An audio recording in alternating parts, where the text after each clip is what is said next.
Ba ba da ba ba ba ba ba. Hello, everyone, and welcome to yet another exciting edition of Magpie Madness, where five friends join together to tell a story of mythic proportion. I am your host, and MC. I am your host for the evening, Tail Weaver, aka Omar, pronouns he, them, and I am joined by a star studded cast of amazing players and GM. So, before I hand it on over to our GM Jazy, I would like to go over some brief announcements. Starting off first with our giveaway for this week. It is none other than the core book of Root. Root is an amazing TTRPG powered by the Apocalypse from Magpie Games, which you've seen us play here, where you get to be woodland creatures going on adventures, taking the role of vagabonds. So if you want to go ahead and enter to win this, you can type in Magpie Madness, all one word, into the chat. That is MAGPIEMADNESS, only once per stream. And at the end of the week, when we have our part two to this amazing math session, we will reveal the winner and get all of your information. Also, next month, we are having our Trevor Project charity campaign called A Tale of Hearts and Homes. The Trevor Project is a organization that is near and dear to our hearts. It is where the LGBTQIA youth of the country can go to get aid such as financial, emotional, mental, and as well as places to stay. And we especially love doing it during the December month. Because that is the time when they need you the most. So please, if you have it in your hearts, you can stop by, watch some amazing gameplay, as well as donate money to such a reputable and amazing cause. More info on that on our website at www.ataleofd20s.com. Finally, up next, we will have tomorrow our part 3 of Pasión de las Pasiones, where a new guest star will be popping in. But I wonder who that will be. You'll have to find out who it is. As well as on next Sunday, the series finale and second part to this very mass stream with GM Jazy. But with that all being said, I will hand it on over to her. Hello, Jazy. Hello, hello. Uh, yes, we are going to play Masks today. Masks is a game of teenage superheroes who are both, they're teenagers, they're trying to find their place in the world, they're trying to find out who they are. And on top of all that drama, they're also superheroes. So you can just imagine that, all they do is sit around and watch TV. Just very chill all the time, nothing ever happens. So I'm very excited to run this session today. Let's start with some introductions, and then I will go over our safety tools, and then we'll get started to build these characters. So I'm Jazzy, pronouns she, her. I've run masks. It's been a while now, but I've run it a lot before.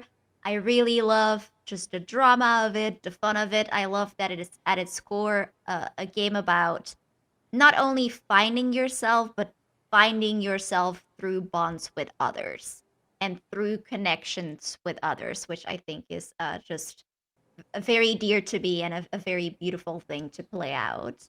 My favorite superhero, I will ask all of you this as well. Tell me your favorite superhero. My favorite superhero is Wally West, The Flash.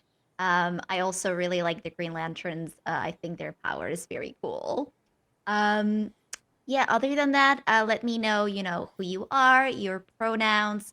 Tell me what is it that you like about superheroes or comics or masks, anything like that. And let me know just like your experience level. It's fine if you don't have any, but just so that, we and the audience kind of know like how much am I going to dwell on the rules here. And I'll give it over to Erica.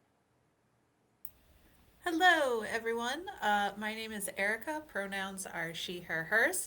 I am the one woman machine behind Mercury Dice. So if you're ever looking for any TTRPG dice, feel free to check some out. I do not have that much experience with masks, and by that, not that much, I mean none at all. But I'm very excited to learn and play something different. Um, I don't know if I have a particular favorite superhero, but I feel like Shuri is my favorite from Black Panther. I just think that she is very badass. So, um, but yeah, am I forgetting anything? I don't think so. Sounds good. All right. Okay. Shuri is a fantastic person, and I'll also say that you can absolutely definitely play her as a character in Masks. Yeah, I'll give it over to let's go to Rob. Okay, hi everybody. I'm Rob Roberts, and he, him, or they is great, and I'm excited to be here and try something a little bit different. My experience with tabletop is actually very minimal. I'm very much a video game person, so I've actually been hosting a long-running podcast for the last 21 years called Orange Lounge Radio about video games. But I love RPGs, things like Final Fantasy, and obviously, what do we owe RPGs? And that too is a lot of tabletop. So I think outside of maybe a little bit of like D&D when I was in high school, and Baldur's Gate 3, it's very very minimal my experience with this stuff. So, but I'm really excited to try. I know Omar from the Dragon Con circuit. We've run in some similar circles. So when he asked me to take part, how could I possibly say no? I think this is going to be a lot of fun. Stretching the imagination and doing something a little bit different. So I'm excited to be here, and thanks for having me. Oh, Absolutely. oh, I missed Go my ahead. favorite superhero. I'm sorry. My favorite superhero is Batman, but specifically the 1960s Adam West Batman. I love the fact that he has a utility belt and is always prepared for any type of situation. But also, I just kind of liked how unserious it was. Like, there's the dark Batman's okay. I'm okay with it. But I just loved how unserious and camp and just the villains. Like, who doesn't love like everybody that ever played Catwoman, from Julie Newmar to Eartha Kitt? It's just amazing. Absolutely. Yeah, I do love that as well. Um, let's give it over to Travis. Hello, everyone. Hi, I'm Travis, he, him, otherwise known as Zendark, your local resident enchanter here on A Tale of D20s. I run the Radiant Citadel as a D&D game, so I have lots of TTRPG experience. I have been playing D&D for many, many, many years, and I've played some PBTA games in the past occasionally, but lately this month I've been playing lots and lots of them, so I'm really into the role-playing aspect and storytelling and diving into it, so I'm really excited to jump into it today. And my favorite superhero is, well, I really want to say like the X-Men. Like have always been my inspiration and my go-to. And if I had to narrow it down, it'd obviously be my gal Jean Grey, who doesn't love a super mutant with mind powers, telekinesis, can read minds, can sort of overpowered be the Phoenix when you need to. Like she's my girl. I love her to death. So that's super fun. And I'm playing Beryl today, and she's a newborn. Sorry, were we saying that? I forgot. I forgot the questions. That's okay. We'll get to our characters in a bit. Also, I'll definitely say you could also absolutely play a perfect Jean Grey in Masks as Zenova, probably. Oh yeah. We'll hand it over to Omar. Hello, hello, everyone. I already introduced myself, but Tail Weaver, aka Omar. You can find me here at a Tail D20s, or for my personal stuff like cosplaying, as I am Mirio for today. For those of you who watch Boku no Hero, you can find that at the Tail Weaver or Tail Weaver or that so Omar. I'm trying to get it all just the Tail Weaver, so that's what it's going to be soon on all major streaming slash social media platforms. In terms of my favorite superheroes, I'm gonna go super. I'm gonna say generic slash basic because I love the superhero, but I'm a Superman fan. Superman was like one of the first. Superman was like the ideal specimen. I love Superman, and so I will watch Man of Steel. I mean, especially with Henry Cavill being Superman, I was like, well, now I can't not love Superman. Okay, I'm gonna stop being thirsty. But yes, I simply love just the original, even from the Action Comics and the Archie comics, moving over to DC. Been following Superman for like every iteration. So yeah, I love that. I mean, Superman is the OG. It's so valid. Okay, I think with that, I'm going to give a quick cats of what masks is, what we're going to do today. I'll go over our safety tools, and then we're going to get to our characters. sure. So cats is concept, aim, tone, and subject matter. So the concept of masks is, as I said before, you are teenage superheroes who are trying to find their place in this world, in this superhero world. They're both trying to find out in, like a very mundane kind of way, like who am I as a person? Who do I want to be? And then you have this other side, this very super heroic side of what kind of hero do I want to be? And are these two things necessarily the same thing? Because they're not always.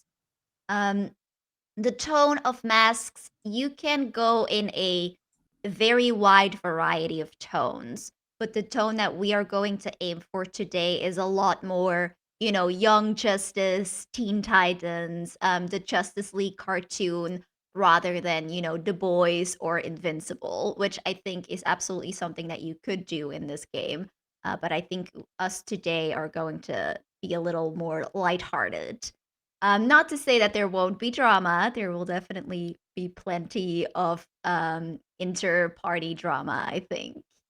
The subject matter, so this is a superhero game. You are going to encounter, some violence that you might see in cartoons.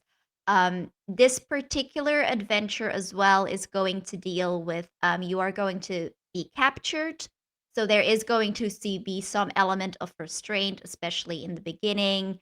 There might be some scenes that hint towards, being not necessarily claustrophobic, but being like in a closed space. Um, there is some element of kidnapping as well. These are the ones that are going to be very hard not to come up at all. So if this is something that you don't want to see, maybe this is not the game for you. But all of that we're going to not get into too deeply. Um, that said, no game is more important than its players, and that is always true. So we do have some safety tools that are on the table. Our first one is lines and veils. Lines are things that will not come up at all in our game. We're not going to talk about it, joke about it, do anything about it. It's just not going to exist in the 4 hours that we play. Veils are something it might happen, but we're not really going to linger on it. We're not going to focus too much on it. It's kind of going to happen off screen, so to speak. I have also added a ask first session. This will be content that, in some circumstances we're okay with it, maybe not in others. So we just want to be mindful and ask first if we want to introduce this subject matter. And then I think it's also always very fun to have an interest tab. So here you can mark things that you would absolutely love to see and that you would like to see. Um, I don't promise that we can, fit everything in. But it's a good reminder also for the players. If there's like something that you want to bring up, you can always have a look at our interest tab and make sure that you are bringing in these things. There's also a romance consent list because being teenagers, there's big feelings going around. So we just want to make sure that everyone's okay with that. Our players can find this in the safety tab of our character keeper. Please feel free um, to fill in. I won't be saying these like outline out loud on the stream, so they're like anonymous. You can fill in whatever you want. You can also change if something is a veil and you would like it to be a line, for example. Other than that, we have, of course, the X card on board. That means if something happens, yes, exactly. If something happens that you are not sure of, you don't like it, you're getting uncomfortable, or you kind of want to stop the scene maybe where it's at before we go too far, you can make an X as demonstrated by Travis on the screen. You can DM me X over our chat function or in the Discord, however you like. You can also just verbally say X or I want to X guard that or something like that. We will stop the scene. Um, I might ask some information about what exactly it is if it's not clear, like what it is that we're X guarding. But I will never ask you to explain why. I will also not like. I don't think that anyone would, but I will also not allow anyone else to ask you why. You don't know an explanation. We just want to make sure that everybody is having fun. We just change the scene or just say, okay, this scene is over. We're moving on to the next one. No big deal. Um, there's like no threshold if maybe I'm using the name of your girlfriend or I'm using the name of your sister as the villain and you're like, I don't want to fight someone with that name. That's not fun for me. Feel free to X guard it. Things like that. That's totally fine. Um, Other than that, if you need to step away briefly, that is also fine. Things come up, we need breaks, we need drinks. If you know that you're not coming back because we are on stream, I would ask you to just let me know, and then depending on like where we're at, we're either going to keep playing and wrap up, or we're just going to keep playing for a little bit, and then we'll find a reason why this happened to your character. You're trapped, the ground open up, you got swallowed whole. We'll find you somewhere. That's all fine. Don't worry about it. Um, those are our big um those are the ones that we'll be using. If there are any other safety concerns, you can also DM me or let me know. I'll give you all a moment to look at that. And while we are doing that, I will give us some brief overview of character creation. So our players are still making their characters. They've thought about it before, but we're still putting everything in. So the way that this game works is with playbooks. You don't so much choose your powers as you play like the arc and the drama that you're interested in. Powers are very open. They can be interpreted in like many ways, but we're interested in what's the story here? What is your main drama? So the first thing that we would have to do is pick a playbook. Very important in games like this is that nobody has the same playbook because then we're stepping on each other's drama and that's not fun. Then everybody's going to fill in their look, their abilities. I see that some have provided some really cool pictures as well. Then you fill in your labels. I know that some of you are still working, so I'll talk a little bit here to give you some time to do so. Um, Labels in this game are very interesting because they are your stats, but they don't remain the same. There are some ways in this game in which I can change your labels. The way that is, one always goes up and the other goes down. So, for example, your teenagers, people have influence over you, even if you don't like them. We don't want to be hurt when a bully speaks to us, but we are, right? We can't help but feel something in their words, and that's sort of what influence is showing us that as a teenager we are constantly changing. We are trying to find out who we are, what are we, why is it that when someone says I need to be more this, I want to be more of that. So I would say fill in those labels, but don't be too precious about them because they will change. Uh, I'll explain more about that when we get to it. But for now, you need to know that your stats, so to speak, your labels can change. Um, Conditions is not yet for now. That is essentially like your mental state, like how you are coping with all this stress. Because it is a lot to be a teenage superhero.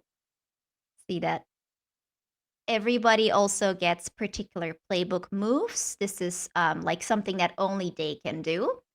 You have both basic moves in this game and you have playbook moves.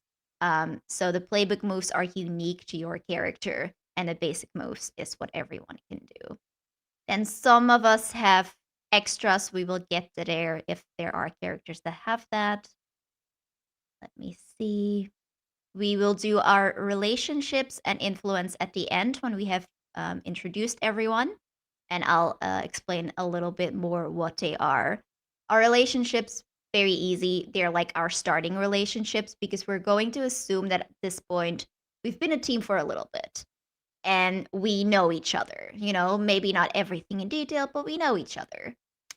Um, Okay, I can see that some things are filled out, so I think some people might be ready. Um, Travis, are you ready to introduce your character? Yeah, absolutely. And I was also going to suggest maybe we might consider one other safety tool we've used successfully in a previous game, which is the rewind, pause, and fast forward. So it's similar to the X card. Instead of Xing a scene and moving on, you can sort of rewind and redo something, or slow down and ask for an explanation, or maybe just move something a little bit quicker. And I really like that because, for example, in the Passions game, or not the Passions game, in our other. Uh, why am I blanking on the name? I said something I didn't mean to, and then later on I felt bad, and I was like, I actually want to rewind and redo that, and got to Urban Shadows. in Urban Shadows, thank you, and I got to like fix that moment, which affected the story later. So I think that's a good safety tool to consider. Um, Absolutely. I'm totally open to using that. oh, awesome! So I'm playing. Her name is Beryl. Like the gemstone, and she is a newborn. Is the playbook, and this is one of the things I was hoping to discuss because I know we have to pick a superhero name, but Beryl is brand new and she might not understand the concept of having a superhero name and a real name. So if that's like not how it's supposed to be, please let me know and I will make a real name for her. But that was sort of like up in the air right now. Mhm. She has. Is manifest basically the way that I had her described her was she's a solid light projection of long, glowy, flowy hair with purple skin and a solid core of gemstone. So she is physical to the touch, but can manifest different aspects. And she also has elemental powers about her.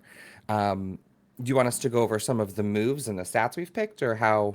Just a general description and what else? A general description, and especially there are some background stories, background questions that you filled in. Like who created you and why. So go over these Oh, things. yeah. You can have like a brief description of what you look like, and just a brief overview of what your looks may look, what your moves look like. Yeah, sure. So, my backstory, hold on, let me pull this over here. So, my backstory was I was almost a mistake being. I popped into existence. I was a super cosmic compression actualized in stone. And I was a sort of long forgotten experiment in a lab that sprung into being. Um, my how am I different from humans is I am a quantum being, an unknowable force that was compressed beyond space and time that unlocked and matured in a friendly scientist's lab. And cartoons like Steven Universe, Gravity Falls, Owl House, all of those ran in the background. And so I have a bubbly, jovial, fun personality that was influenced over the years as I sat in the shelf. Um, who outside of the team is my caretaker? That would be my mamas and my papas, and those are the scientists that made me.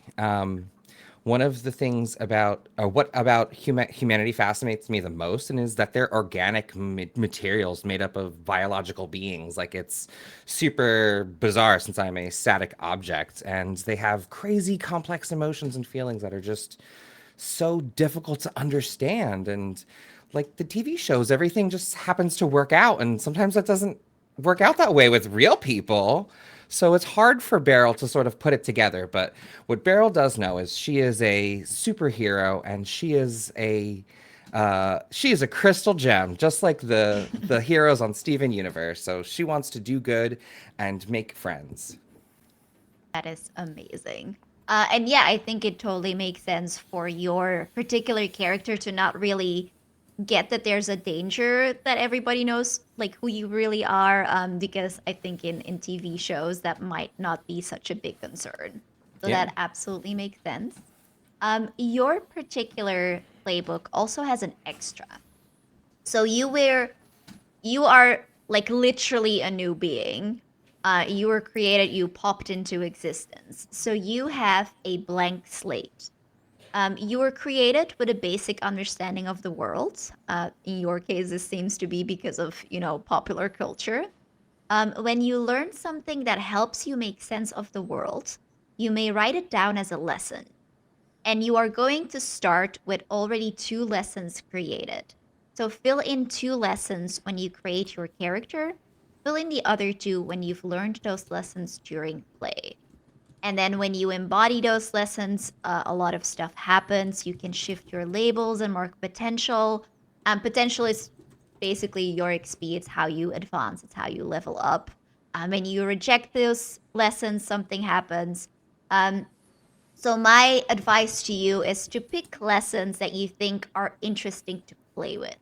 I wouldn't pick something that you're like 100% like as a player, like, oh, that should always, be true, but pick something that's, a little juicy that might maybe sometimes get you in trouble. You get to sort of complete certain sentences like I am a superhero should always do something or never do something. So I'll give you a moment to think about what lessons you would like to have already learned, or you think you have already learned. Um, Um, I was mhm, sort of thinking through these before, so I'll take the I am and the mhm. never.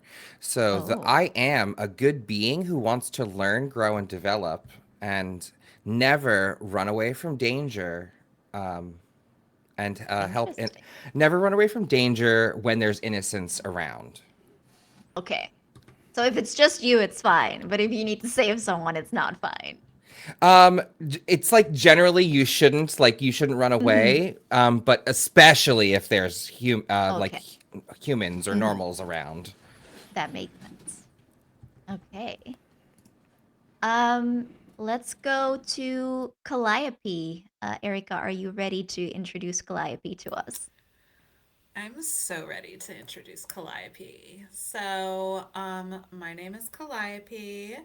And okay, I'm gonna stop that for right now as I just go through things. But Calliope is an outsider.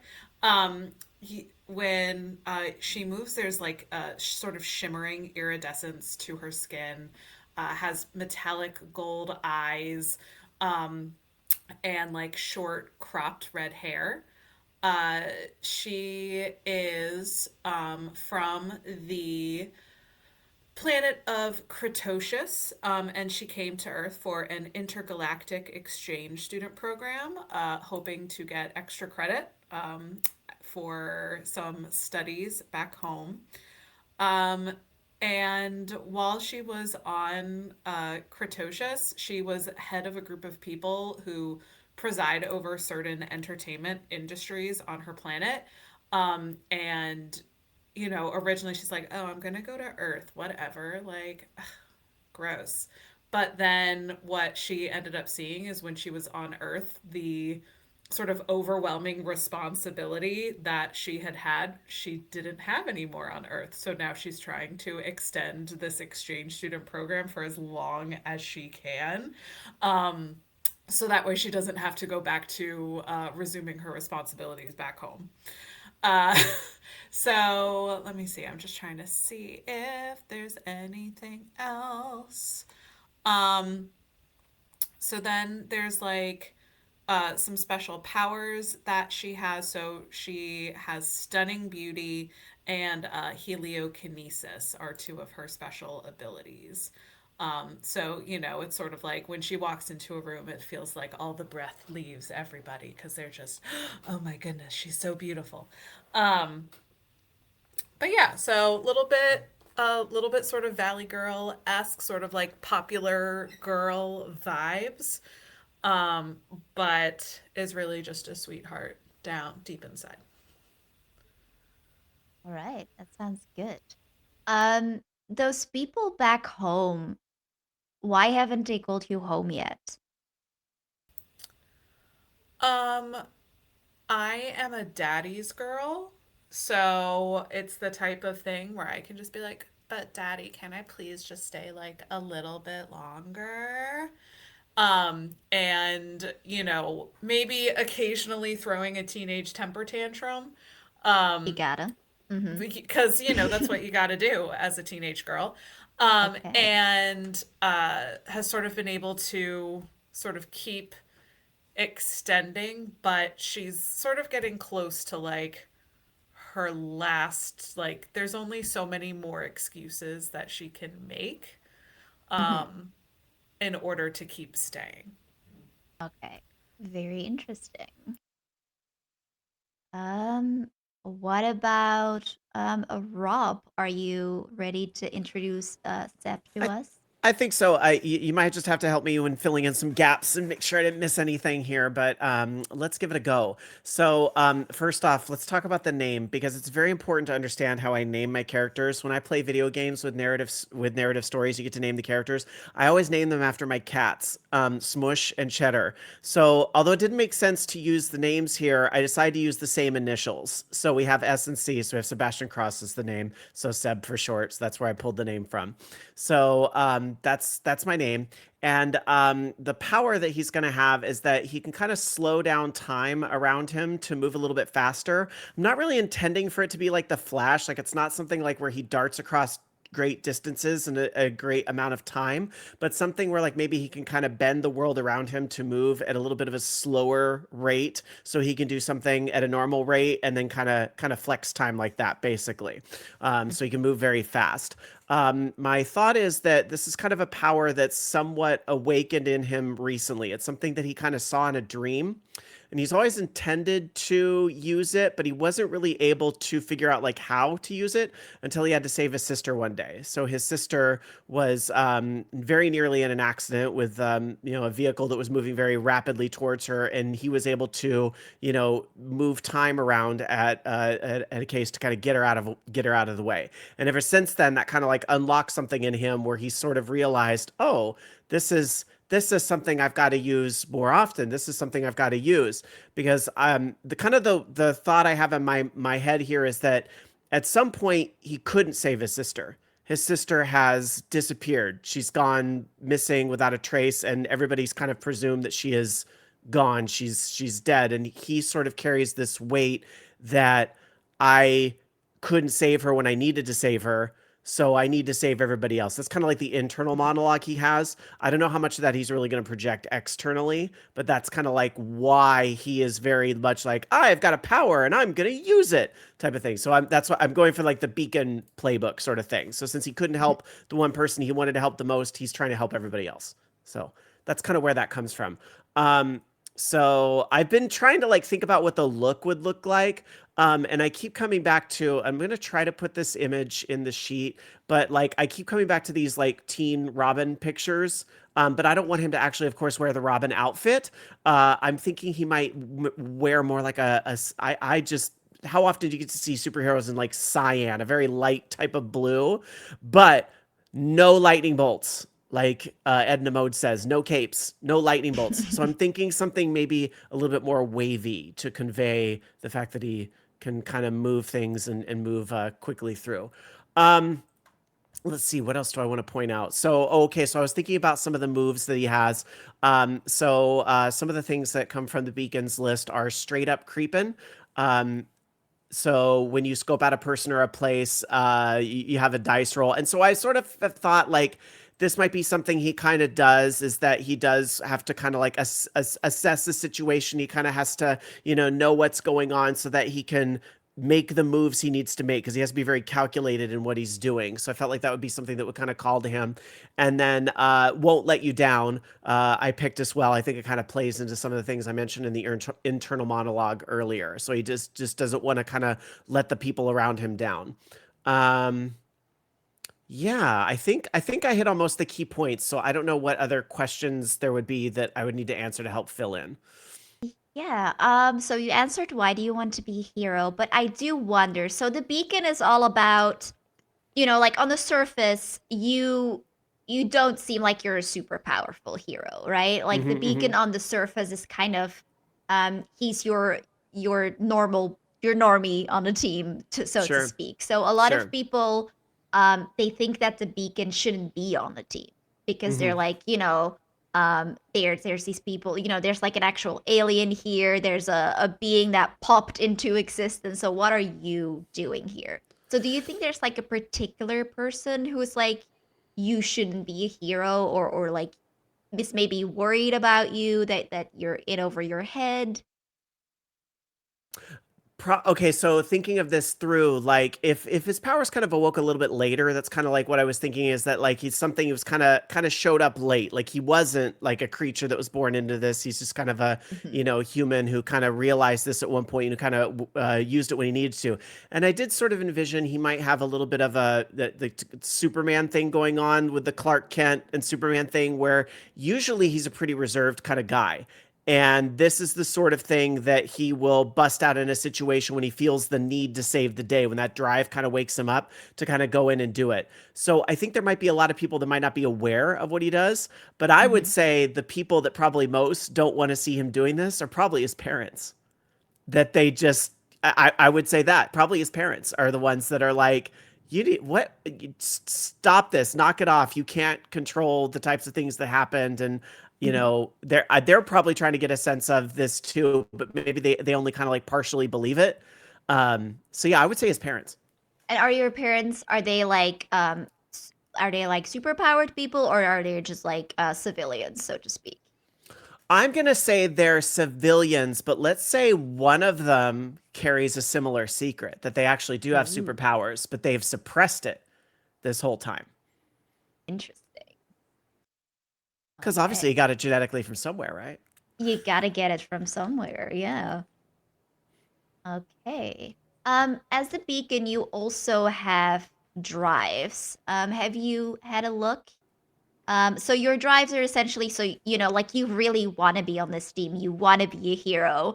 So Mm-hmm, your mm-hmm. drives are, like literally your drives. These are things that you Yes. want to accomplish. Yes.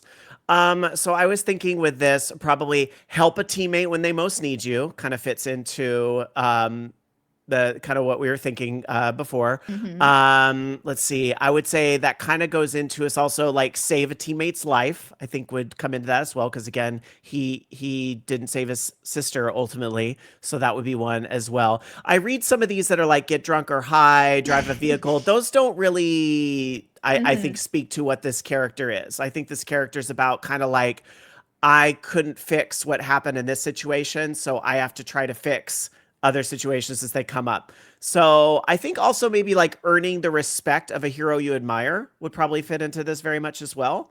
Um,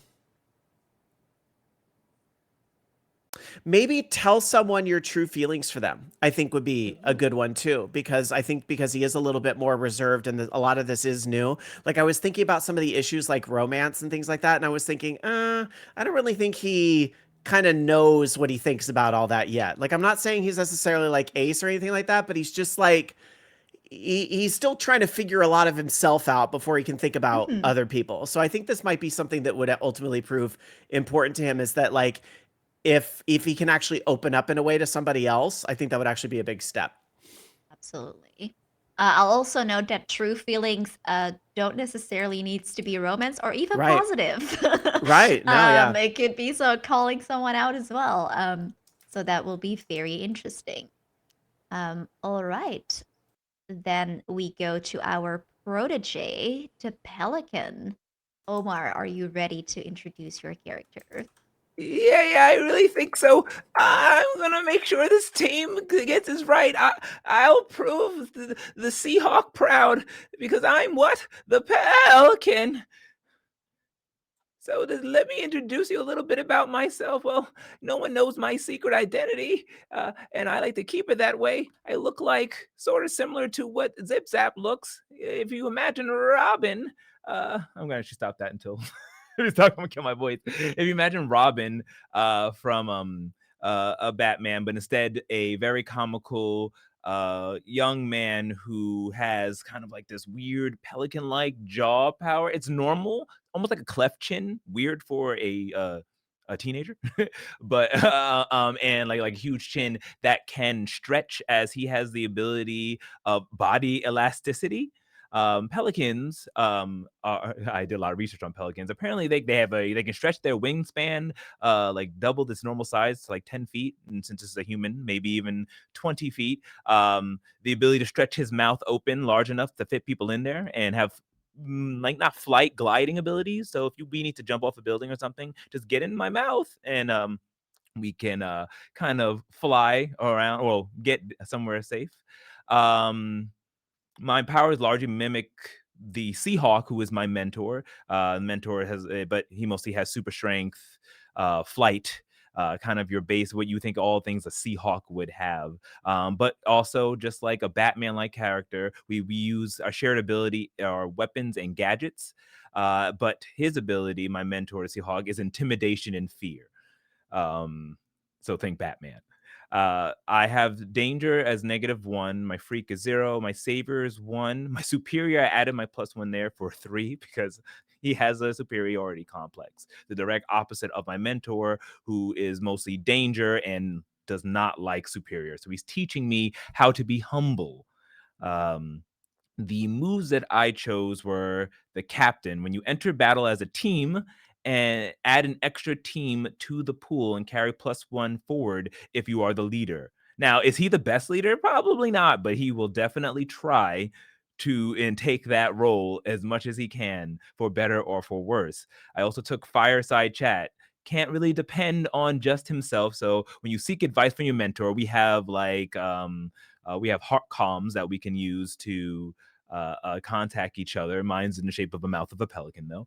I can ask him for advice and roll plus the label that they embody, which their label is danger. On a hit, they will do what, on a hit, they will tell me what to do. So basically, if I'm lost and need help, I just kind of sneak to the side and give them a little call and say, hey, Seahawk, what do I do? As well as other bonuses I can get.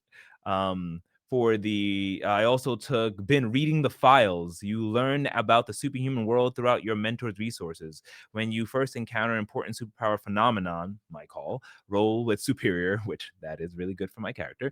On a hit, tell them something important details that you've learned about my studies and so on. So it can help us get out of a sticky situation. So those are my 3 playbook moves. I also have a couple extras. My mentor, the Seahawk, has trained me and taught me everything he knows and gives me aid and raises me up. He embodies danger and denies superior, as said before.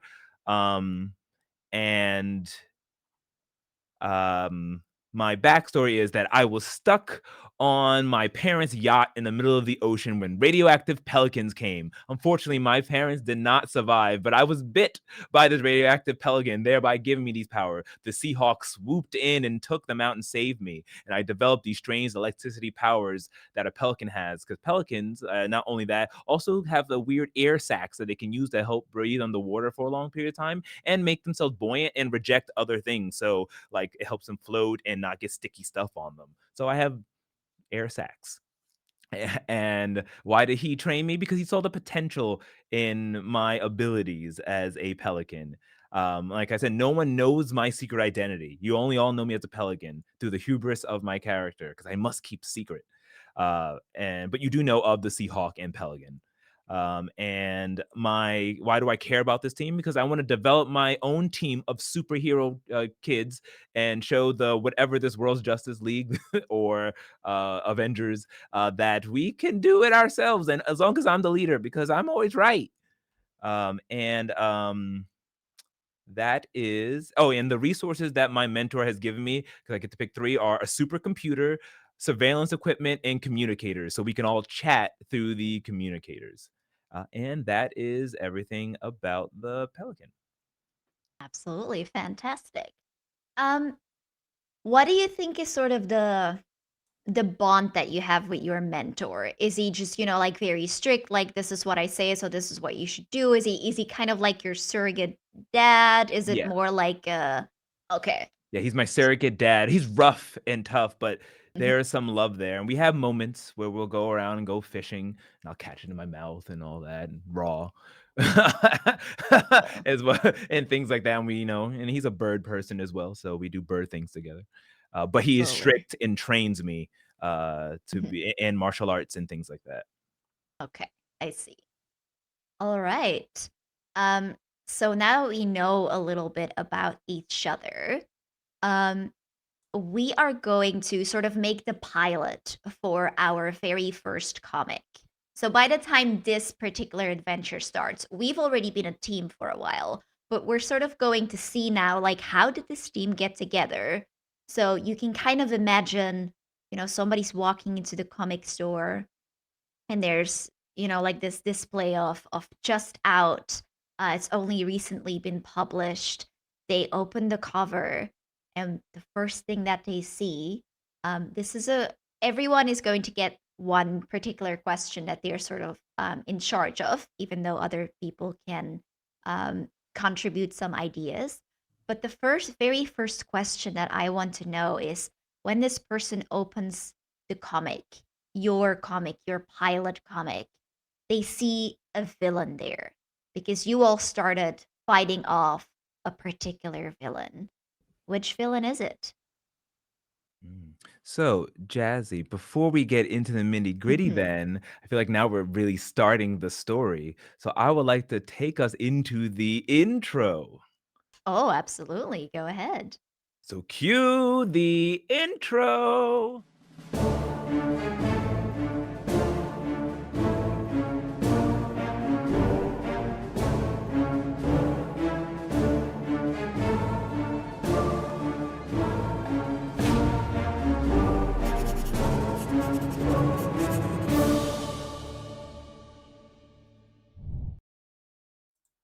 All righty, take it away, Jazzy.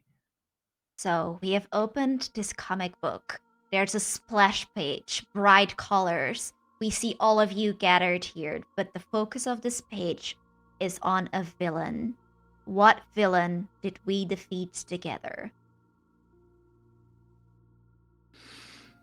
Hmm.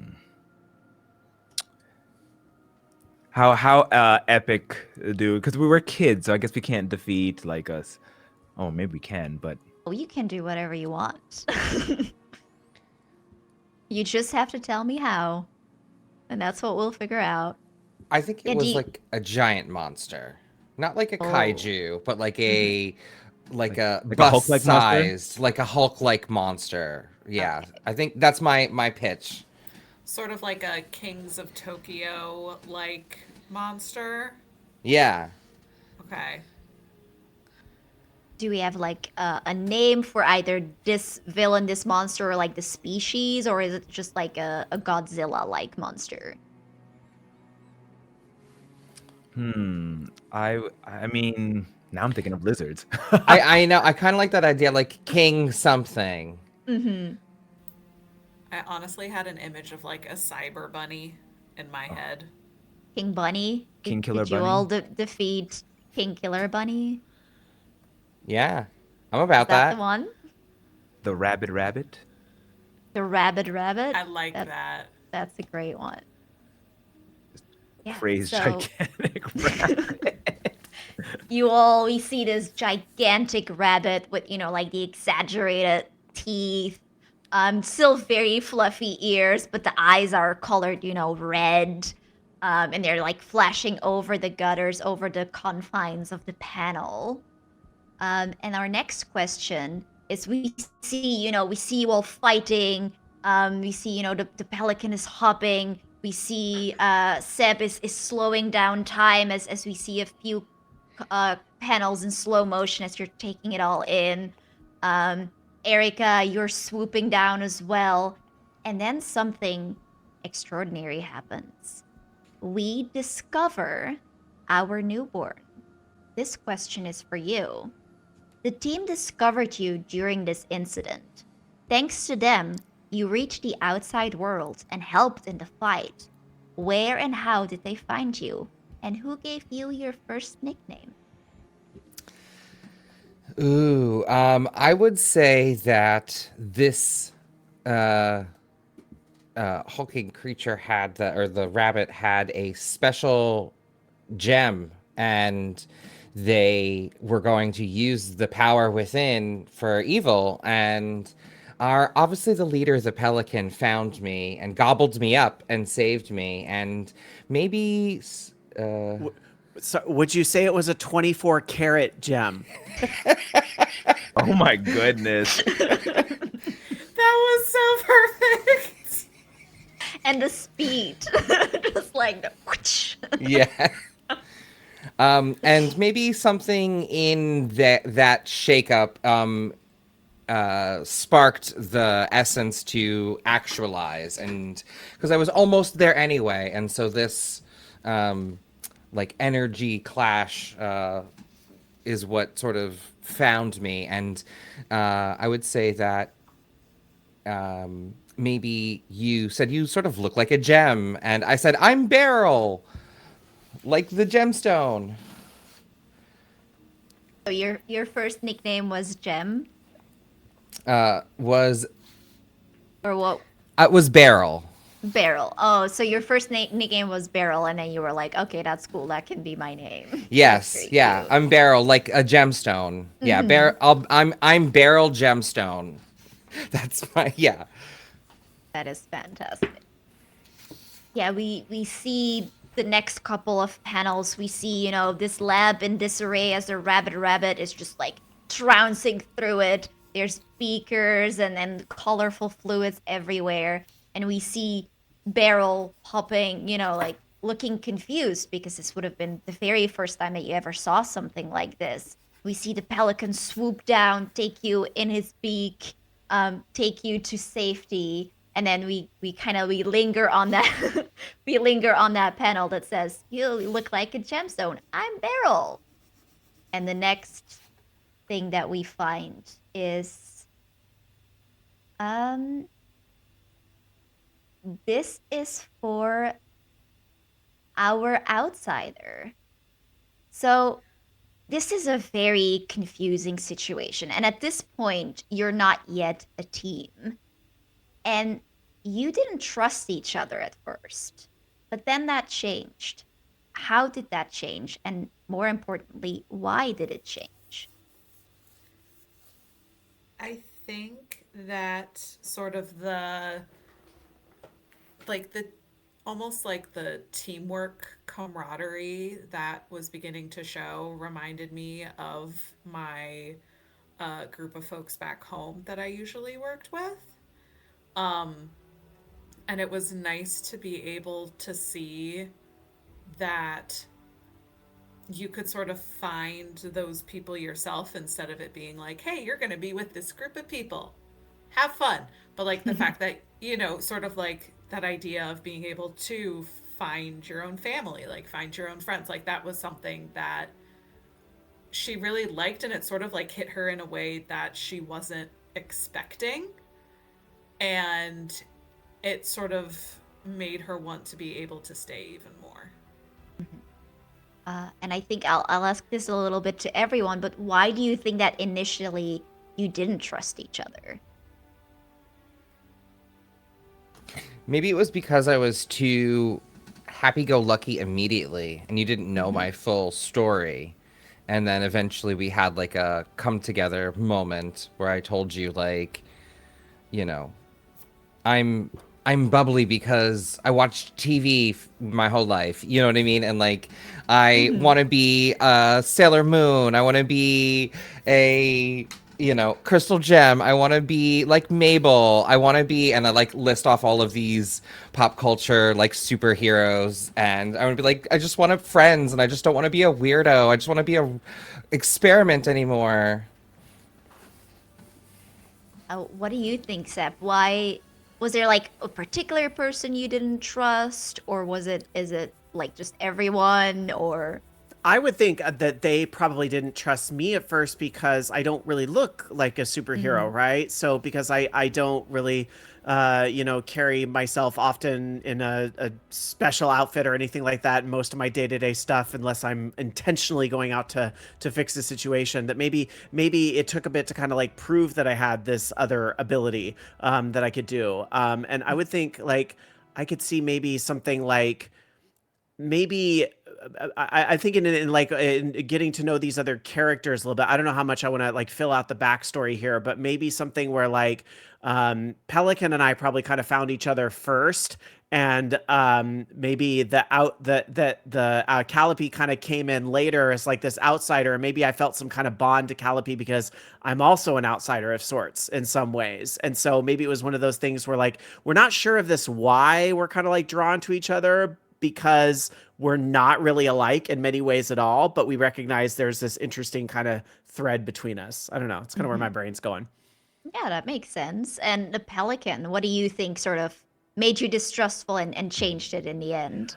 I think because maybe like internally, I found his ability to be a little bit silly. And maybe it was something where I was like, I'm not sure how this can be something that's very useful in so many types of situations. Not that I would have ever said that externally, but that's my like internal monologue is like, this is a superhero, a giant pelican. Like, I adore the idea of the beacon of all people being like, no, you're silly. You shouldn't be a superhero. That is right. so I guess, funny. I love yeah. that. That Yeah. is so good. Omar, what do you think? What changed for the pelican in this fight? Okay. The Pelican, I didn't really like trust anyone. It's just been me and Seahawk, and then this gigantic, strange rabbits, just popped out of nowhere, and even I had trouble, and I couldn't even get in contact with Seahawk. I mean, I didn't really trust Calliope because I don't know much about her, and well, I do know about Seb. Beacons. Don't you know that being in the shadows, underneath the undertow, is the way to go?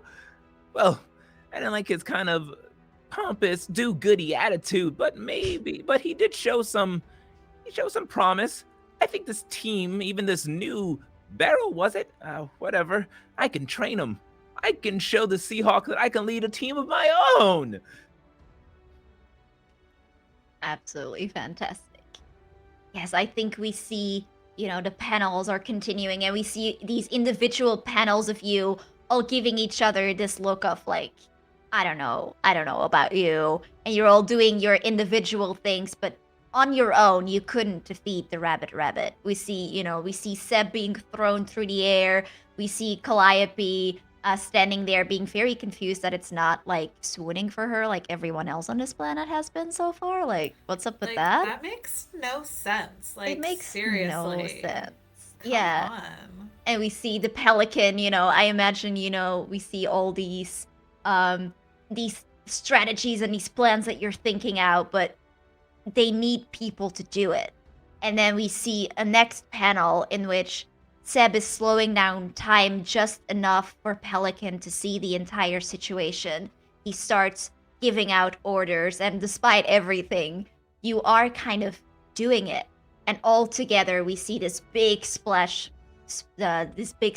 page. Like the one page, all the colors, and we see all of you descending down on the rabbit as you defeat him. And then my next question is for the pelican. So, even though the fight was a little bit rocky and you weren't sure of each other at first, you did stick together when all was said and done. Why? And how did you keep contact?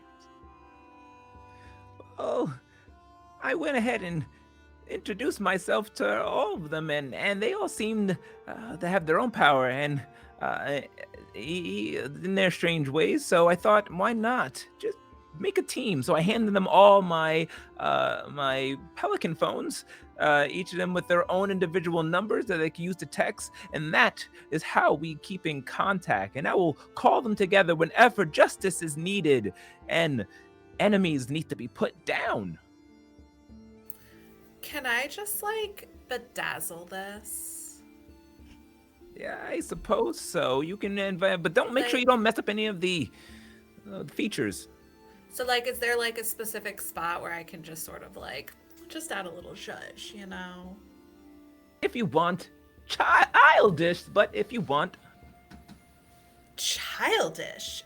Oh my gosh, we totally need to talk about how bedazzling is just a form of self expression. Like, don't worry. I'll convince you. Don't worry.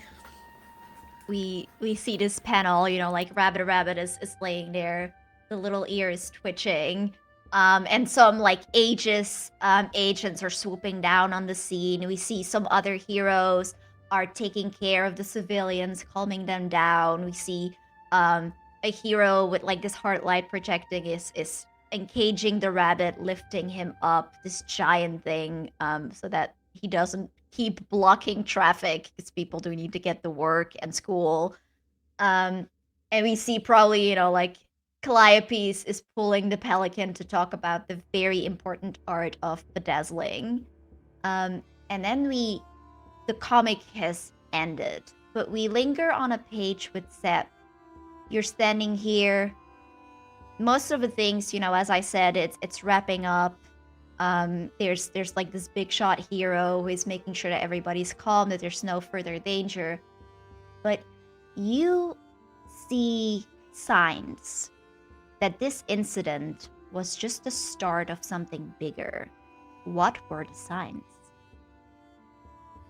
Ooh, that's a good question. Let's see. Signs that this is something bigger. Maybe maybe the rabbit left something behind. Maybe I found something that indicates that it's not something you would often see on a rabbit. I'm not going to say it was something as obvious as a calling card, but maybe something that kind of hinted towards something bigger going on. I'm trying to think what a good item might be that would do that. Let's say maybe something of a very maybe something of a very human nature sort of thing, that would indicate that there's like a more of a humanoid type of thing that was controlling the bunny or something. So maybe something like a, I don't know, what would be a very human sort of thing you would not expect to find on a bunny. Like Maybe a tech something. head thing, like that's something like a, what do you call it, like a machine like attached to like its skull or something like that, or like its head, Or like a Ooh, collar? or like, yeah, yeah. like collar, yeah. Okay, I like that. Or like a little, a bow tie. I don't know. Oh, Maybe. bow tie, Okay, yeah. yes. Yes. Okay. I got it. So we'll say that the bunny was wearing a bow tie because why not? But Mhm. the bow tie was not just a simple piece of cloth. It indicated there was something more technological going on. It was some type of maybe communication or something happening. Maybe a spy device for somebody else to be able to see. Interesting. Hmm. A spy device. With that, the person we see, the comic close, and we see this person is kind of chuckling, and they think, yeah, this sounds like it's gonna be a fun run. They buy it at the counter, and next week they are back. But between that, we see almost, like in the boardroom, like people are thinking, okay, we have these characters, they're a hit, but now we need to make sure that they're a team and that there's gonna be drama because everybody loves drama. So now that we know about this team, now that we know, who you are, how you came together, I would like to, for those who haven't filled it out yet, everybody has one question that's always the same, um, regardless of your playbook, and it always asks you, why do you care about this team? Because at your heart, even though there might be drama, even though there might be moments where you're angry with each other, you want to be a part of this team. So let's go in the playbook order. Beryl, why do you care about this team? They're the first people that found me and were good people. They were the first heroes that I've met, and Beryl knows that, superheroes need a team and a group, and I care about them because we worked well together and does not want that to change. So she cares very greatly about the connectivity of this group and wants to maintain it. I love it. It's very Disney princess to be like, well, you're the first guy You're I the know, first, so I that's guess it. I'll marry you. Yes, yes. I That's guess, how yeah. it goes. I'll put a ring on each finger for each of you. Everyone. Everyone. Fantastic. Exactly. What about Calliope? Why do you care about this team? So everything in life has just sort of been handed to Calliope. She really hasn't had a need to like get anything herself. And this is the first time where she feels like I got a group, like I have friends. Like I found these people on my own, and there's like something very special about that for her, and just sort of feeling like she is starting to be able to take control of her own life um, with this sort of potentially found family that she has found. Interesting. What about Seb? Why do Well, you care about this team? I would say I care because it's nice to be noticed, and it's nice to kind of feel like I can actually use these powers for a greater cause, because my parents have been kind of trying to kind of suppress, I think, what's going on. But when I get together with these folks, to put an asterisk next to something I said earlier, even if I found the Pelican's abilities to be maybe a little silly at first, I still kind of went, but it's something special. It's still like a greater thing. And I do notice that like he's really excited to impress, his mentor and all that stuff, that he has this like greater cause and so forth. So I think there's a part of me that's kind of drawn to that, where it's like, ooh, well, together we can take on even much bigger problems than me myself, So I think that's kind of like why I'm drawn to the group. Absolutely. So Omar already told us that the Pelican is mostly here because you want your own superhero team. Oh yes, and I would also say so. Pelican wants to show that he can lead, and to prove to the Seahawk that he is a full-fledged hero, not just a sidekick, or not just a protege. But I would say that he definitely has a connection in a sense, and I know we're going in a second, but for his actual backstory, that Seb has influence over him, because Seb is more like I won't say the anti-him, but like Seb also is like a child superhero who has all the capabilities that he doesn't in terms of personality and all that, and being this beacon. So he definitely is jealous, but he will never show it, though. Hiding his emotions is very difficult. So he wants to prove to to everyone, and Seb his mentor and Seb, that he can be a beacon himself. All right. So for our next bit, we are going to see what kind of relationships you have. These are helpful if you want some role play prompts, if you want to see like what kind of bonds you have. I think we'll stay with you, Pelican, because I think you were like already very good, sort of leading into that. So your relationship is, the first one says, you and someone teamed up a few times before the rest of you came together. Who do you think that is? If it's all right with Rob, I think Seb and I have teamed up in the past, building that kind of maybe one-sided rivalry with you, but so I would say definitely connected to Seb. Okay. And then the next I'm good with one, that. the next one says, your mentor is cautious. They ask you to keep an eye on someone. Who is that someone? Maybe an eye on someone. I'll say that once we built this team and all that, and I let my mentor know, he probably was watching, keep an eye on Beryl. She's new. We don't know exactly what she is, and we're all accepting in that, but who knows what her true origins are. So Absolutely. I'm going to be keeping an eye on Beryl. Makes sense. Okay. And then the next thing that we'll do is influence. So as I said earlier, you're a teenager, so people, whether you like it or not, their words have influence on you. They mean something. Influence is both mechanical and narrative. So what it means narratively is that when these people speak to you, their words hold power. That can be because, they're your crush, you want to impress them. It can be because they're your friends, but it can also, be a villain.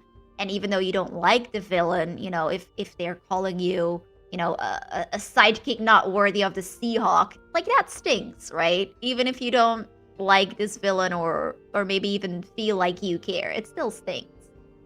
So that is narratively what influence means. What it means mechanically, and I'll remind you if this comes up again, but mechanically it means two things. It means that you have the ability to shift someone's labels, so to like influence how they see themselves. And it also means that if you do a move that targets someone that you have influence over, you get a +1. So, for example, if the Pelican has influence over Beryl and you are trying to defend Beryl, then you'll get a +1 to that roll. And that stacks with whatever pluses you have. So, it's both a good thing to have, but it's also a little dangerous because it does mean that people can tell you who you should be. So the protege, I believe, has a choice to make in how Yeah. much influence you give out. So I have a choice between if my demeanor is playful or business, and I think I'm all business. So I give no influence out. No one. No one. I love it. I'm a lone wolf, but I'm gonna make this team. Do it. What could possibly go wrong? Exactly. Okay, let's go to our beacon. We're working backwards now. So Seb, someone in this team is awesome, and you take every chance you get to hang out with them. Who is that person? I would say maybe Calliope, but not in a just because she's very different, like than the normal like humans I'm used to hanging out with. So like I'm kind of fascinated with Calliope, not in a weird way, but like in a like just like, oh, this person's like so different, and like they wear that hero-ness that they have externally as well, and so forth. So I think I'm just kind of like I find that like just fascinating. I'm just interested so much with that. Absolutely. You've got to prove yourself to someone before you feel like a real hero. Who is that person? Would it be somebody on this team or somebody else? It would your starting relationships would have to be someone on the team. To prove myself. Maybe I would also say Calliope for that, if that's all right. I would suggest picking different people just Pick because different? like you get more Then- options okay. that way. Then let's but say- if you feel very strongly, it's okay with. I would say Beryl could be a good candidate for that as well, just because again, it's going to be something like very different, and somebody that's new. I think it's a chance to like make a good impression with showing that I have these skills to be on this team as well. So I'll go with Beryl for that. Yeah, that makes sense too. That's what I was thinking could be a good option as well. Yeah. Yeah, because you have like all this knowledge of like what is a perfect cartoon superhero is like. Oh, So that's true you too. might- Yeah. That So you might feel validation. some pressure. Influence-wise, the beacon, you are so excited to be here. Give influence over 3 of your teammates. That's easy. You have 3 teammates, That's so right. everybody take influence over Seb. You can note this down in your character keeper, but I have influence over. Let's go to Calliope herself. So you have been learning about Earth by spending time with someone. Who is that someone?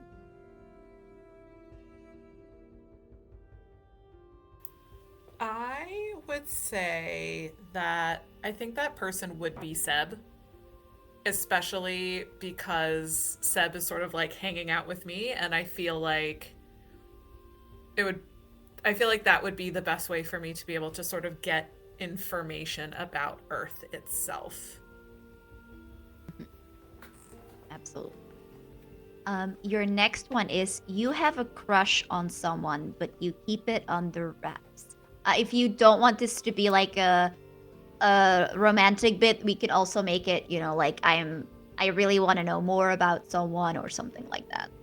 Yeah, I was gonna say, I feel like she has a crush on like an NPC back home. Mhm. And then there's also like another dude who's like trying to get with me, but like I'm so above his station type of deal. But I feel like, you know how sometimes like you have like a friend crush where it's like, I just really want to be this person's friend so bad. Mhm. I feel like in terms of like the person who I'd be like, I want to be friends with this person would be Beryl. Just in terms of I feel like there's that otherworldliness that Beryl has that Calliope hasn't seen really in other people. And I feel like she's sort of like, it's like, hey, so like, do you just like want to hang out? Like, and just like be best friends? Because like that could just be so awesome. I'm about it. Absolutely. The outsider as well has a choice to make in how much influence you give out. I would say, uh, so I think that there is an element of Calliope where there's sort of like she doesn't realize necessarily that she has all of these things going for her because it's like all that she's known. So I don't think that she would be haughty, which is one of the choices. But I do think she's just generally like cheerful and bubbly and just like let's just have a great time, everybody. So she's more cheerful, which means that everyone gets influence over me. Absolutely. And then our newborn. So, someone is an exemplary human. They show you around and tell you how things work. Who is that, do you think? Um, I think that would probably be Seb. Because he has had like the most normal life. His power sort of awakened, and like he's sort of doing some cool new things and still has that to impress me. So, but like I think he's shown me like the normal things, and he's like a good person, right? Absolutely.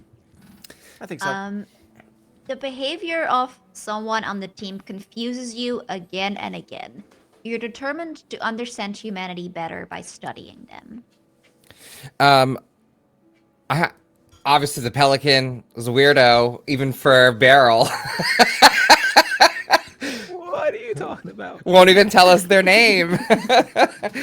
So weird. Um, I was also going to potentially like I do pick Seb for my first one, but I was also going to say maybe for the ex exemplary human, and they show you around, and it sort of feeds into what Erica and Calliope were saying a Mhm. moment ago. Is I could say like, oh, you've been here for so long, like tell me about people and how they are, Mhm. and like so I was like sort of half thinking that as well could work too. And Yeah, I'm I just like, so this is a dingle hopper. Like I'm just sort of like scuttling it for you because I'm like, I don't know that much. Like I'm still learning the customs. fantastic. Yeah, I love how it's like this different bond where Sep can like actually tell you what humans are like, and then you and Calliope are just bonding and like humans are so funny. What is a thing? What do they do Yes. with this? Yes. I'm 100% here for that. Absolutely. And then your influence, let's see. You I are receptive to how people think and behave around you.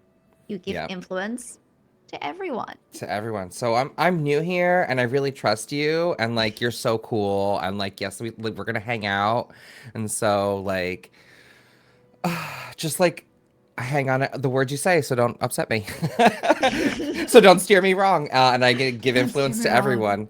Yeah, you see like Beryl, she's like excited and energetic, and like, ooh, I hope they like me. I'm so glad we're so cool. All Yeah. right. And I'm with watching that, you. we have completely finished our character building. So we have done everything for that. And I think this could be a good time to take a small break.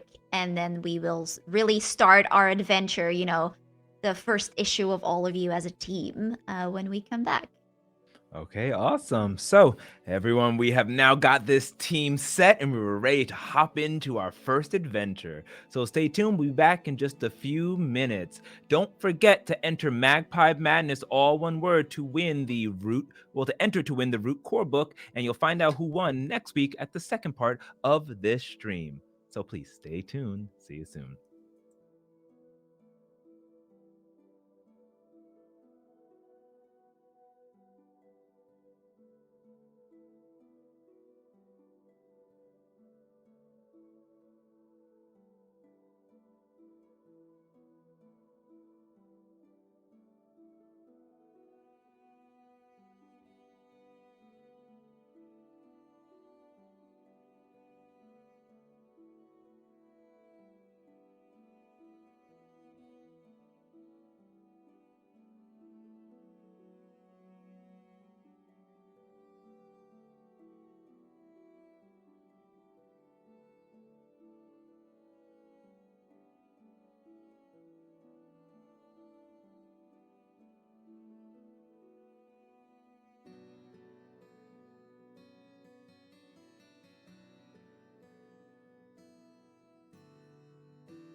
Welcome back, everyone. So let's remove the bookmark and continue our story. But before we jump right in, don't forget to enter Magpie Madness, all one word, to enter to win the chance of getting Root the Core Book announced at part 2 of this stream. But with that being said, take it away, Jazy. This person comes back, excited for the next issue. They pay at the counter, go home, snuggle up in bed. They have their favorite tea ready, and they open this new comic. The first page they see, yet again, a splash page. Now, I think actually the first page they see, just a dark panel, just nothing. Next panel, a close up of hands bound around a chair. Next panel, it is like it's zooming out. Next panel, we see the pelican. Next panel, we see that the pelican is dangling somewhere, and beside him, dangling, is Zeb. Zooming out, we see that all four of you are bound around a chair, just dangling. And then the page goes wide, and we see underneath your feet of that, just this giant mass of water. Mechanical piranhas are snapping. They're jumping out. And I think we focus first on the pelican back again. There, that panel. We see, like this panel, like you're blinking open your eyes, shaking off sleep. I wonder, as you open your eyes, you were probably taken somewhere during the night, during the day. What is like the last thing you remember of what were you doing before all this? Well, I was gathered the team together for some intense training, some stretches, calisthenics, some cardio, and acrobatics and team maneuvers. And we were on the scene. I heard an alarm or something, and that was our chance to finally defeat one of our first villains or bad guys. When everything just sort of went dark, everything got hazy, and I think I saw the shadow of something, and then hitting the ground. And now we're all here. You don't hear an alarm anymore. You only hear the snap, snap, snap of mechanical jaws, the splash of the piranhas as they fall back, and the clunk, clunk, clunk, clunk of the chains slowly lowering. The next panel is Calliope. Your alien physique is shaking off whatever they did to you faster than the others. What was the last thing you were doing, or that you remember? I was just taking care, making sure that my whole training routine was taken care of. So I needed to make sure that my skin was perfectly primed because we want to make sure that we don't get too oily. I mean, this could be a wonderful time to be able to share on like all sorts of different media. So I just wanted to make sure it was like totally good. And I felt like my perfume smelled totally normal. And now I'm here. And And now it's you're sort here. of harshing my vibe. Yeah, this snapping and the air conditioning here, it's not helping your skin. It It's is totally not great. drying it out. Like, Yeah, ugh. it's like being on a plane for hours and hours. It's horrid. Like, they just don't understand. Like, these piranhas just don't understand. Almost as if to punctuate that fact, one snaps up and grabs like a little bit of um your costume that you're wearing. Doesn't quite tear it off, but flops back. Oh my gosh. This took so long to make. Can you not respect artistry? Like, oh my god. Oh. This the the harsh vibe of Calliope is spreading through this room. I think the next one to wake up is you, Beryl. What do you remember? Well, last I was really trying to impress the pelican. he told us that we had to do lots of exercises together. So I wanted to make sure that they really understood how my powers worked because they were manifesting differently, and I wanted to show them what I could do. So I was running around the track and shifting into a being of flame, and then I would freeze, and then be a being of ice, and I would be a being of water, and sort of flipping through these phases. And then the pelican asked me to shift into something different. He said that there was like plasma or something, and I tried too hard, and I guess I blacked out. You two are starting to take this in. And it might even look familiar. You're pretty sure you saw this on an episode once. You know, you're all changed. Yes. There's like you're being lowered into something. This feels very unique, yet somehow familiar. And I think the last one to shake off whatever happened is you, Sip. What do you remember? Well, Pelican said we were going to get together to do some exercises as a group, and I just wanted to make sure that I was really ready to go. So I was doing some stretching and a little bit of yoga to really just, make sure that my body was ready to go and in the right place and the right mood for this. And then at some point, maybe I thought I maybe stretched or pulled a muscle too much because I just slowly kind of started to black out and fade away, and now here I am. Now here you are indeed. And the change, they keep lowering. I've got to What figure do a way you out of do? this. I got to do this. I got to figure out the solution and get us out of this problem. This is why I've been given these powers that I have. I've got to get us out of this situation.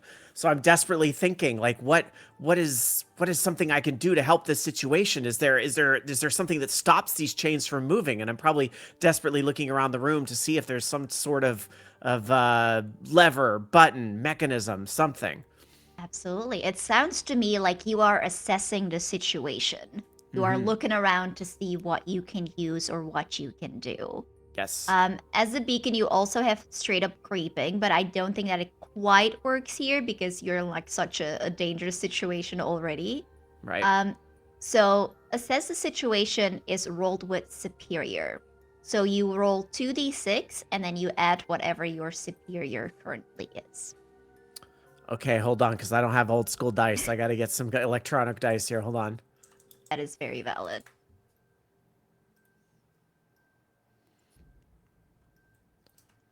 Okay, so you said I'm rolling 2 dice.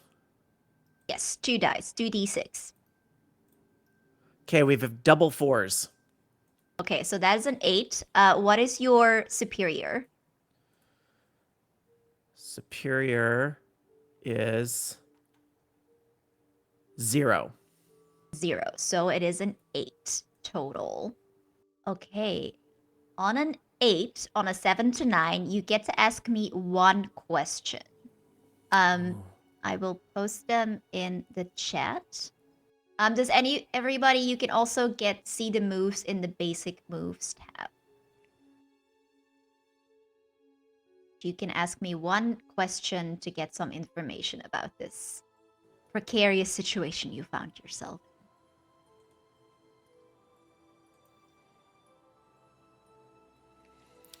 Okay, so is it the same list that's in the basic moves? Assess the situation? Yes. I think the one I would be inclined to ask, probably just because I want to be the hero and fix this, I want to ask, how could we best end this quickly? Well, ending it quickly would just be to just drop yourself. Just fall into the water with the piranhas and try to swim out. Is that the smart way to do it? Probably not, but it Probably is not. probably the quickest way. Because trying to enough. get yourself out of these chains, that's gonna take some work. Fair enough. Oh, sorry. Go ahead. Oh, I'll give it okay. to Calliope. Okay, so I want to know if I can use my heliokinesis powers to try and melt the chain and do like a flip off to the side. Ooh, yeah, interesting. So I think you realize when you say heliokinesis, is that only sunlight or just like all kinds of light? So That's up to you I to decide what you think makes sense. um I guess technically it's the ability to manipulate solar energy. Hmm. So I guess I would go with that. But then thinking about that, I'm assuming then there is no sunlight down here and I Yeah, don't I have don't think like there's sunlight. solar panels on my back. I think you are in like some kind. If you look around, there's a roof over your head. You are in because that's where you're dangling from, right? So there isn't any sunlight, but there is actual like there is some lighting. So I think Okay. you can try if you like to. But I think it's going to be an unleash your powers for sure because this is probably not something that you've attempted before. Okay. I dig it. I'll try it. Yeah, so when you unleash your powers to overcome an obstacle, reshape your environment, or extend your senses, you roll plus freak. Okay, what's my freak? All right, let's see. That would be an 8. An 8. Okay. On a 7 to 9, you do it, but something doesn't go, quite right. So you either mark a condition, or I will tell you how the effect is unstable or temporary.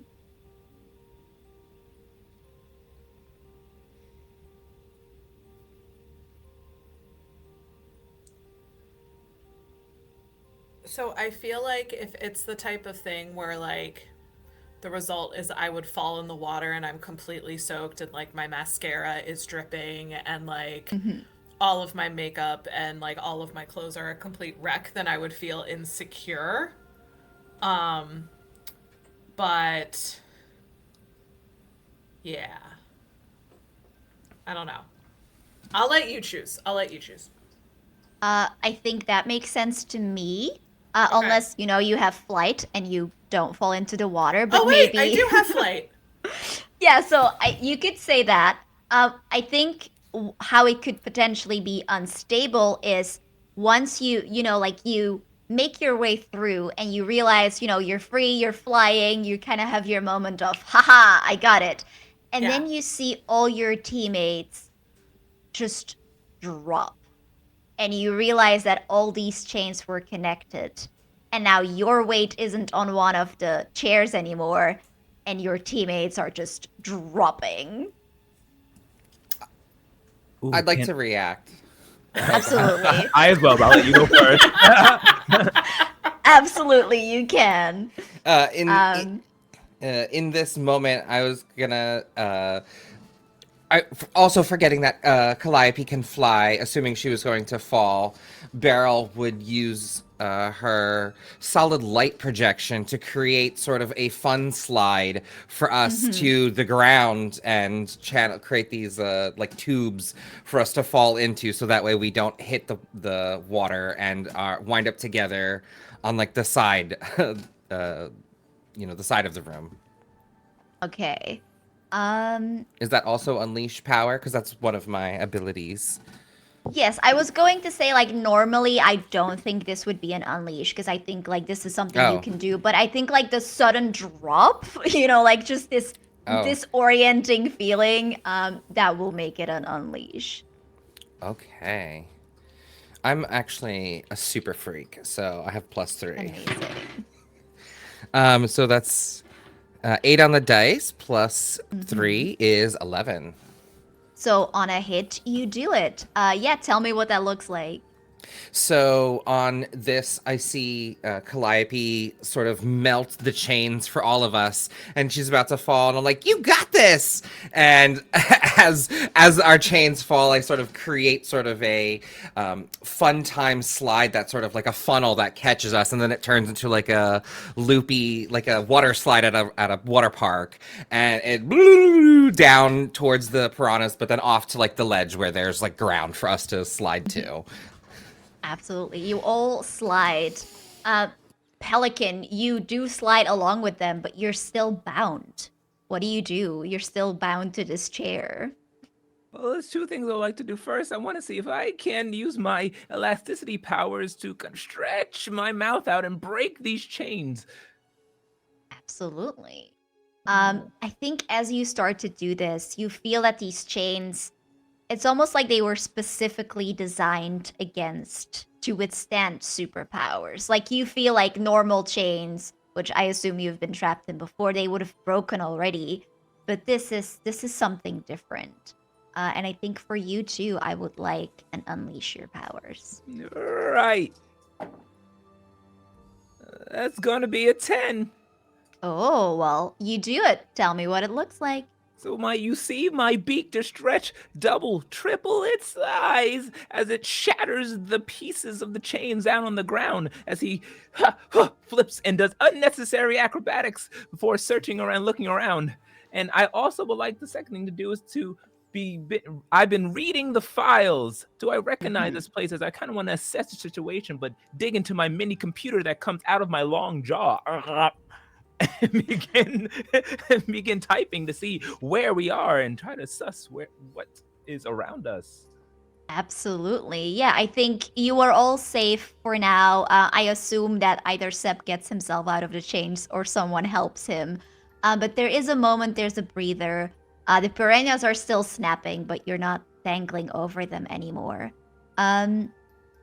So let me look up this move. Reading the files. And would this be an important phenomenon where we are? Is super villain hideout? Sure, it can be. So you've learned about the superhuman world through your mentor's resources. When you first encounter an important superpowered phenomenon, your call, so I think we can both agree that this is strange, you can roll plus superior. Okay, and I'm pretty superior because I'm the mighty pelican, and I know what's right. That is a double 6, so 12 plus 3 Oh. is 15. Boom, these dice are on your side. So on a hit, tell the team one important detail you've learned from your studies. And on a 10 plus, you may ask a GM a follow-up question. I will answer it honestly. Okay. As I look around and I try to I look at the piranhas and how mechanical they are. Maybe I can start to figure out what kind of villain will be up to. Maybe something that I've encountered in my past with the Seahawk. Yeah. On a hit, you tell me. Oh, You can make this up. yeah, this looks to be the hideout of the Tinkerer. Oh, I faced him before. He narrowly escaped me in the Seahawk. I know exactly where we are. I think. But my question to the GM would be, what hideout is this? Maybe I can know what he could be up to at this place. Interesting.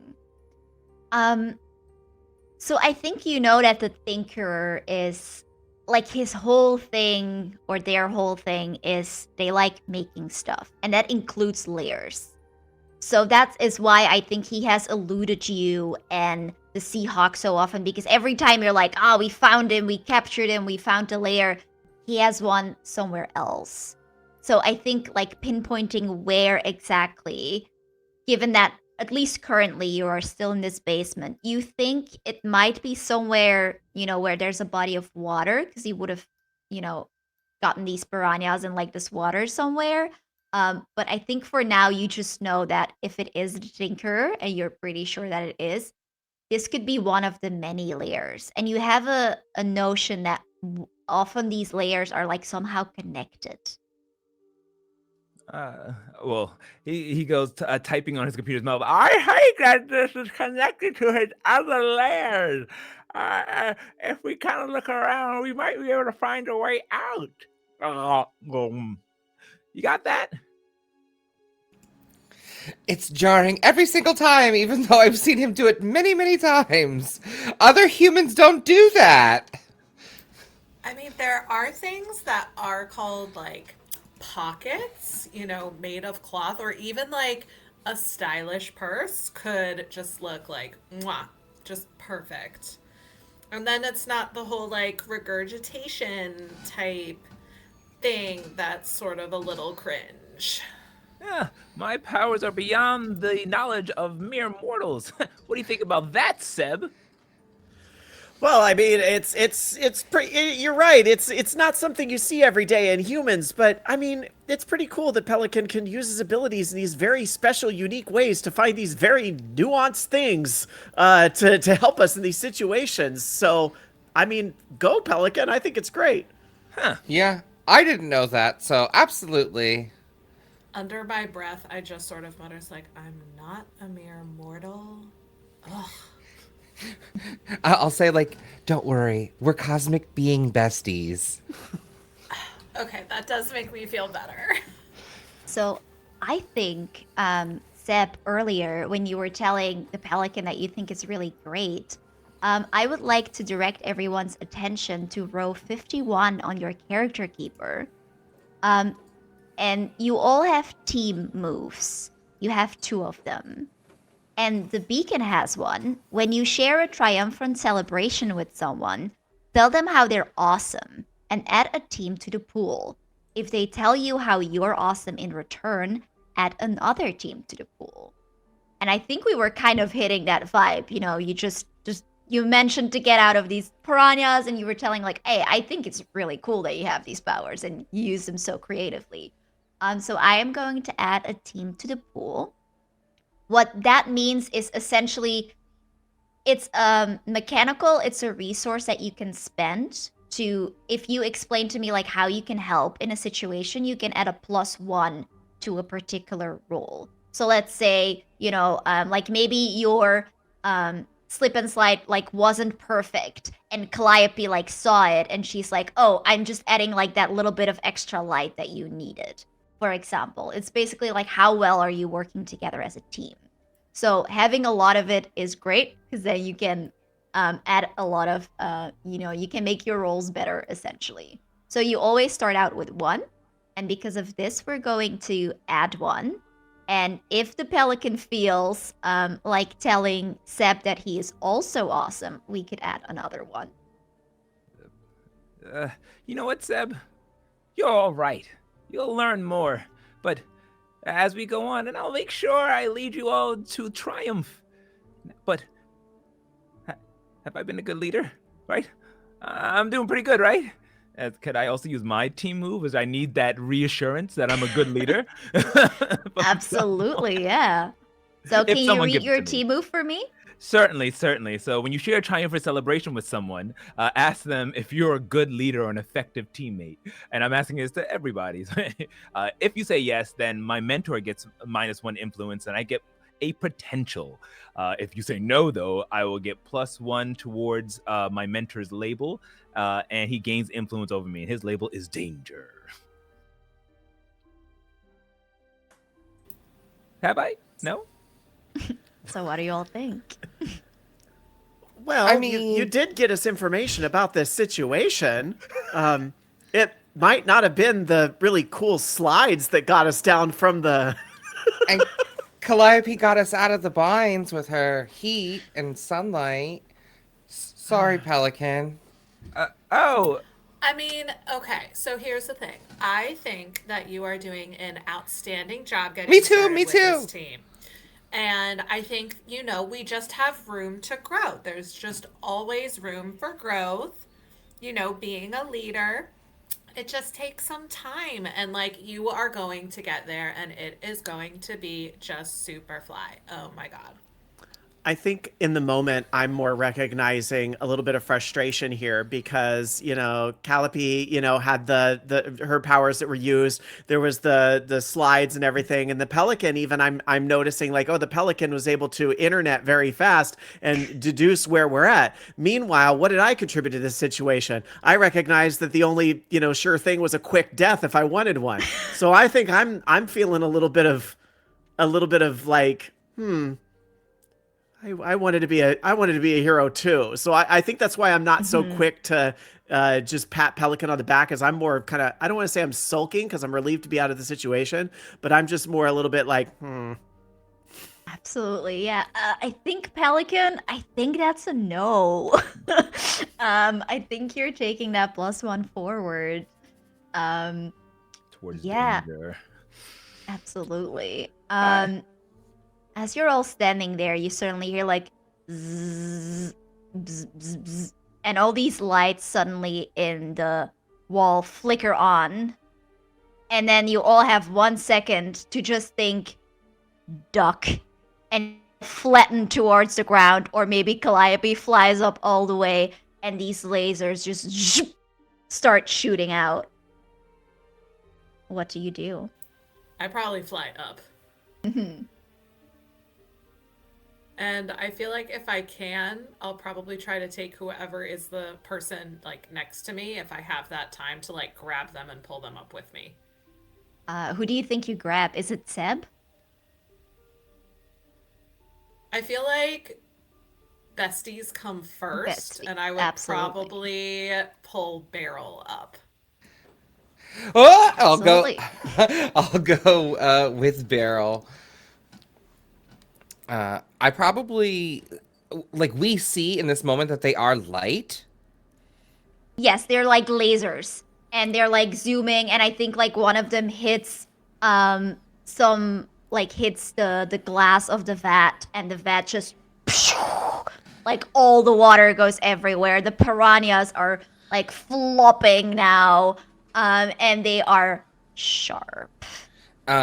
I have solid light projection as my other Mhm. superpower. So as I'm getting lifted up, if I see one of the lights coming towards the humans in the group, I'd like to project and sort of create like a mirror. So maybe one of the lasers will bounce and refract away and potentially shield Pelican or Seb Absolutely. as we fly up to safety. I think, because you are at safety, you can just do it. Like you're deflecting all these lights, but you are quickly realizing, like, well, that's great and all, but they're not stopping. We need to And we need to figure out where they're coming from. well, I think I would probably use the. So, are you saying that they're kind of like coming at a level where we need to kind of like get down to get clearance from them? Because I can see that in this Mhm. situation, like now that I'm like desperate to do something, I would absolutely use my like slowing time so that the light is coming in slower, so that I know exactly where I need to move for this situation. And probably if I'm recognizing that the other two are flying up, I'm probably going to use. I would not really see my power as something where I could point a pelican, but I would Mhm. be able to grab him and pull him into my like time vortex or whatever you want to call it, Yeah. and get us both to safety away from where I see these lasers going. Yeah, absolutely. So like they started like on just like on a level, and now they're like sort of like moving around, and I think, yeah, without those powers it would have probably been impossible for you to even see a pattern and to have time to react. But I think what you are doing right now is you are defending the pelican from Okay. an immediate threat, which is getting lasered, which kind of sucks. So when you defend someone or something from an immediate threat, you can roll savior. Okay. So what is your savior? So 2d6 and add your savior. And if you have influence over the pelican, but I don't think that anyone you would add a +1. Okay. So I rolled a 7, and I'm checking my savior is 2, so that would be a 9. 2.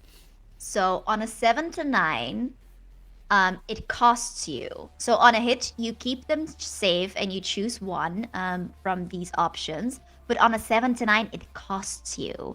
You Okay. expose yourself to danger or you escalate the situation. So let's Ooh. first go into what option do you pick? You can add another team to the pool. You can take influence over someone you protect. You can clear a condition. And I will also say, because we do have 2 team in the pool, if someone can tell me, if maybe the pelican can tell me like how you help letting him defend you, or how maybe Beryl is helping deflecting or something, we could add a team and we could make this a perfect 10.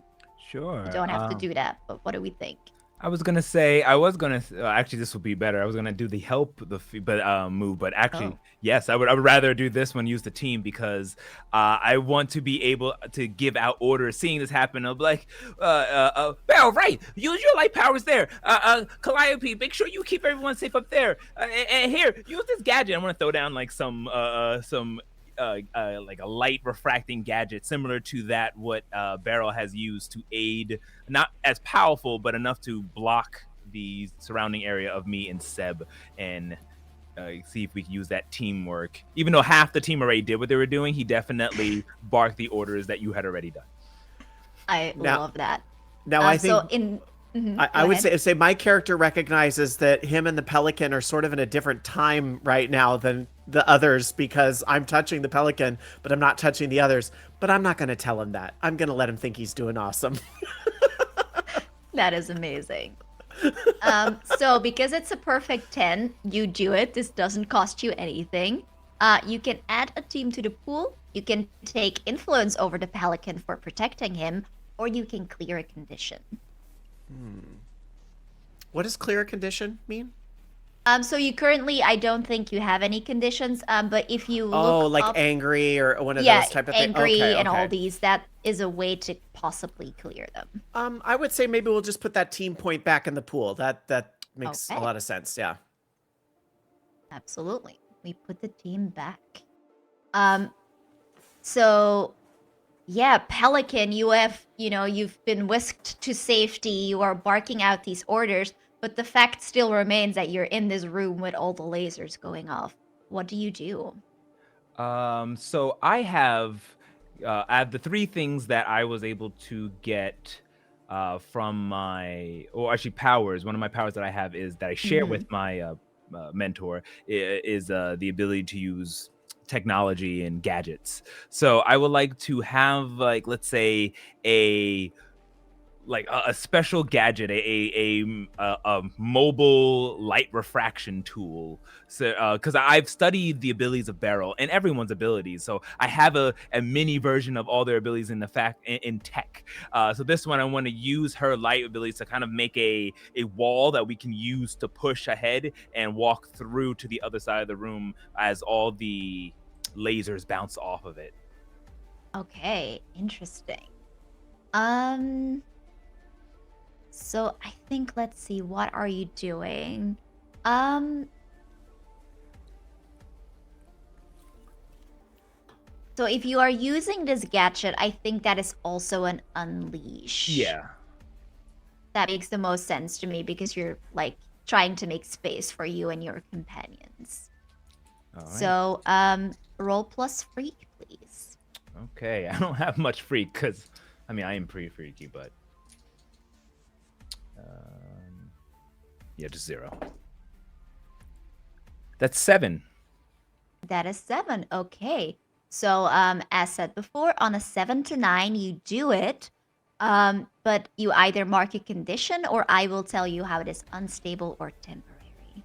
He knows that although Seb was being kind to his ego and not letting him know, he kind of knew, and he was just like, yeah, yeah, and then now he feels some insecurity in his ability to lead this team. Plus, no one said he was a good leader, so yeah, I'll get the -2 to defend or reject others' influence. That is absolutely valid, I think. But there is a space. You're all safe. You're advancing towards the other side of the room. Calliope, I think as you're up there, you don't really immediately see a very obvious door, though. What are you doing while all this is going on?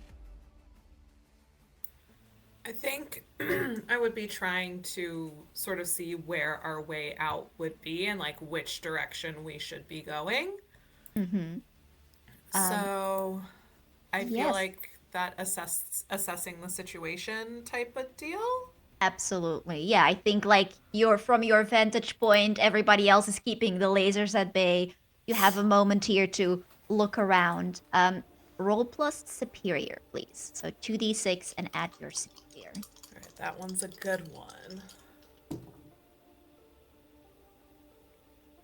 7. Oh, that long silence after that was a good one. It's like, oh, did you roll snake eyes? I didn't roll snake eyes, but I did roll a 1 on one of them, so it That is wasn't okay. great. So, on a 7 to 9, you ask a 1. So, what here can I use to? What is the biggest threat? What is the biggest, what here is in the biggest danger? Who is vulnerable? And how can we end this quickly?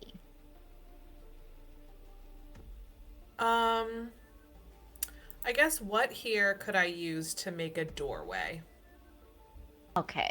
So, I think you see from your vantage point 2 things.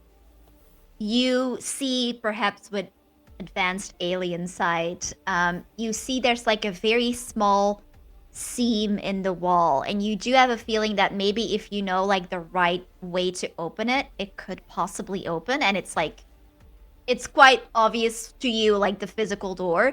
You're just not entirely sure how to open it. But the other idea comes to you as well. These lasers are very sharp and very powerful. So if all of you could concentrate it towards the wall, that wall's not gonna stand a chance. Okay. I think I'll. And so right now we have Beryl having her sort of light refraction powers. And then Pelican, you had something to help like bolster that effect, right? Yes. And I think Seb is like keeping the time slower for them so everyone has like time to react to these Okay. really fast lasers. So I think what I'll do is I'll just sort of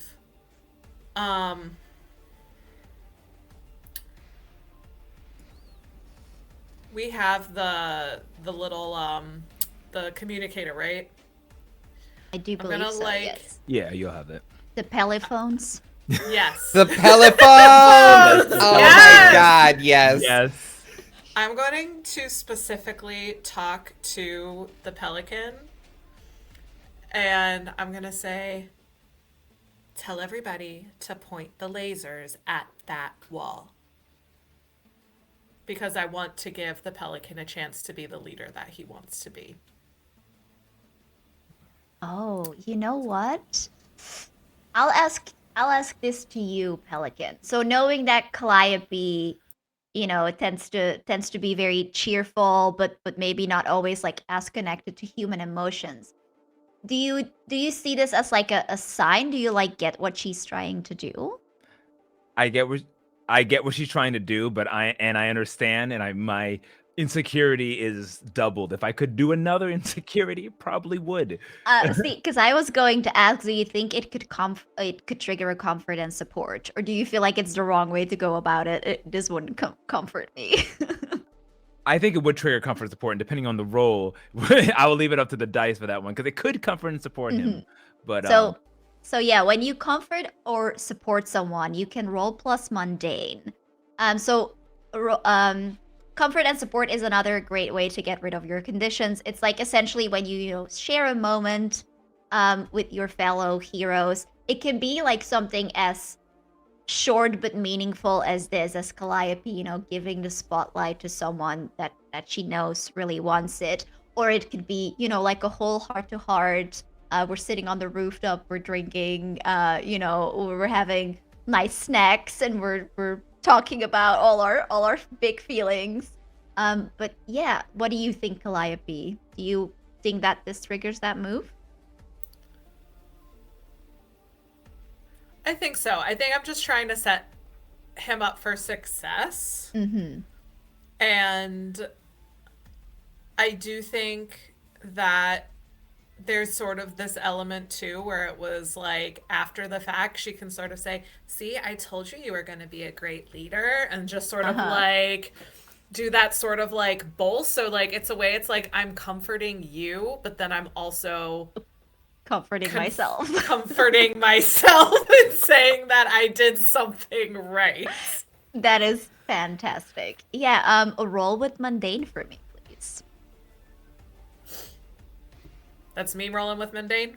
Yes, that is you, because Okay. you are triggering the comfort and the support. Okay, all right. Fingers crossed. That's a 10. Oh, well, there we go. These dice are really on your side. I love that. I love this for So us. on a hit, they hear you. They mark potential, clear a condition, or shift labels. So you can pick. You don't have to clear your condition if you don't want to. And on a 10 plus, you can also add a team to the pool or clear a condition yourself. So I don't think that Calliope has any conditions, so we're probably adding the team. Yeah. And Okay, what about you, Pelican? taking a bite of humble pie, the pelican will hear her words and says, "Beep, team. You focus the lasers. Beryl, use your powers to focus it over at the hallway there. Cut open the door. I'll concentrate my powers. And Seb, I need you to make sure that we're shielded in the process. Go, team, go!" You got it, P.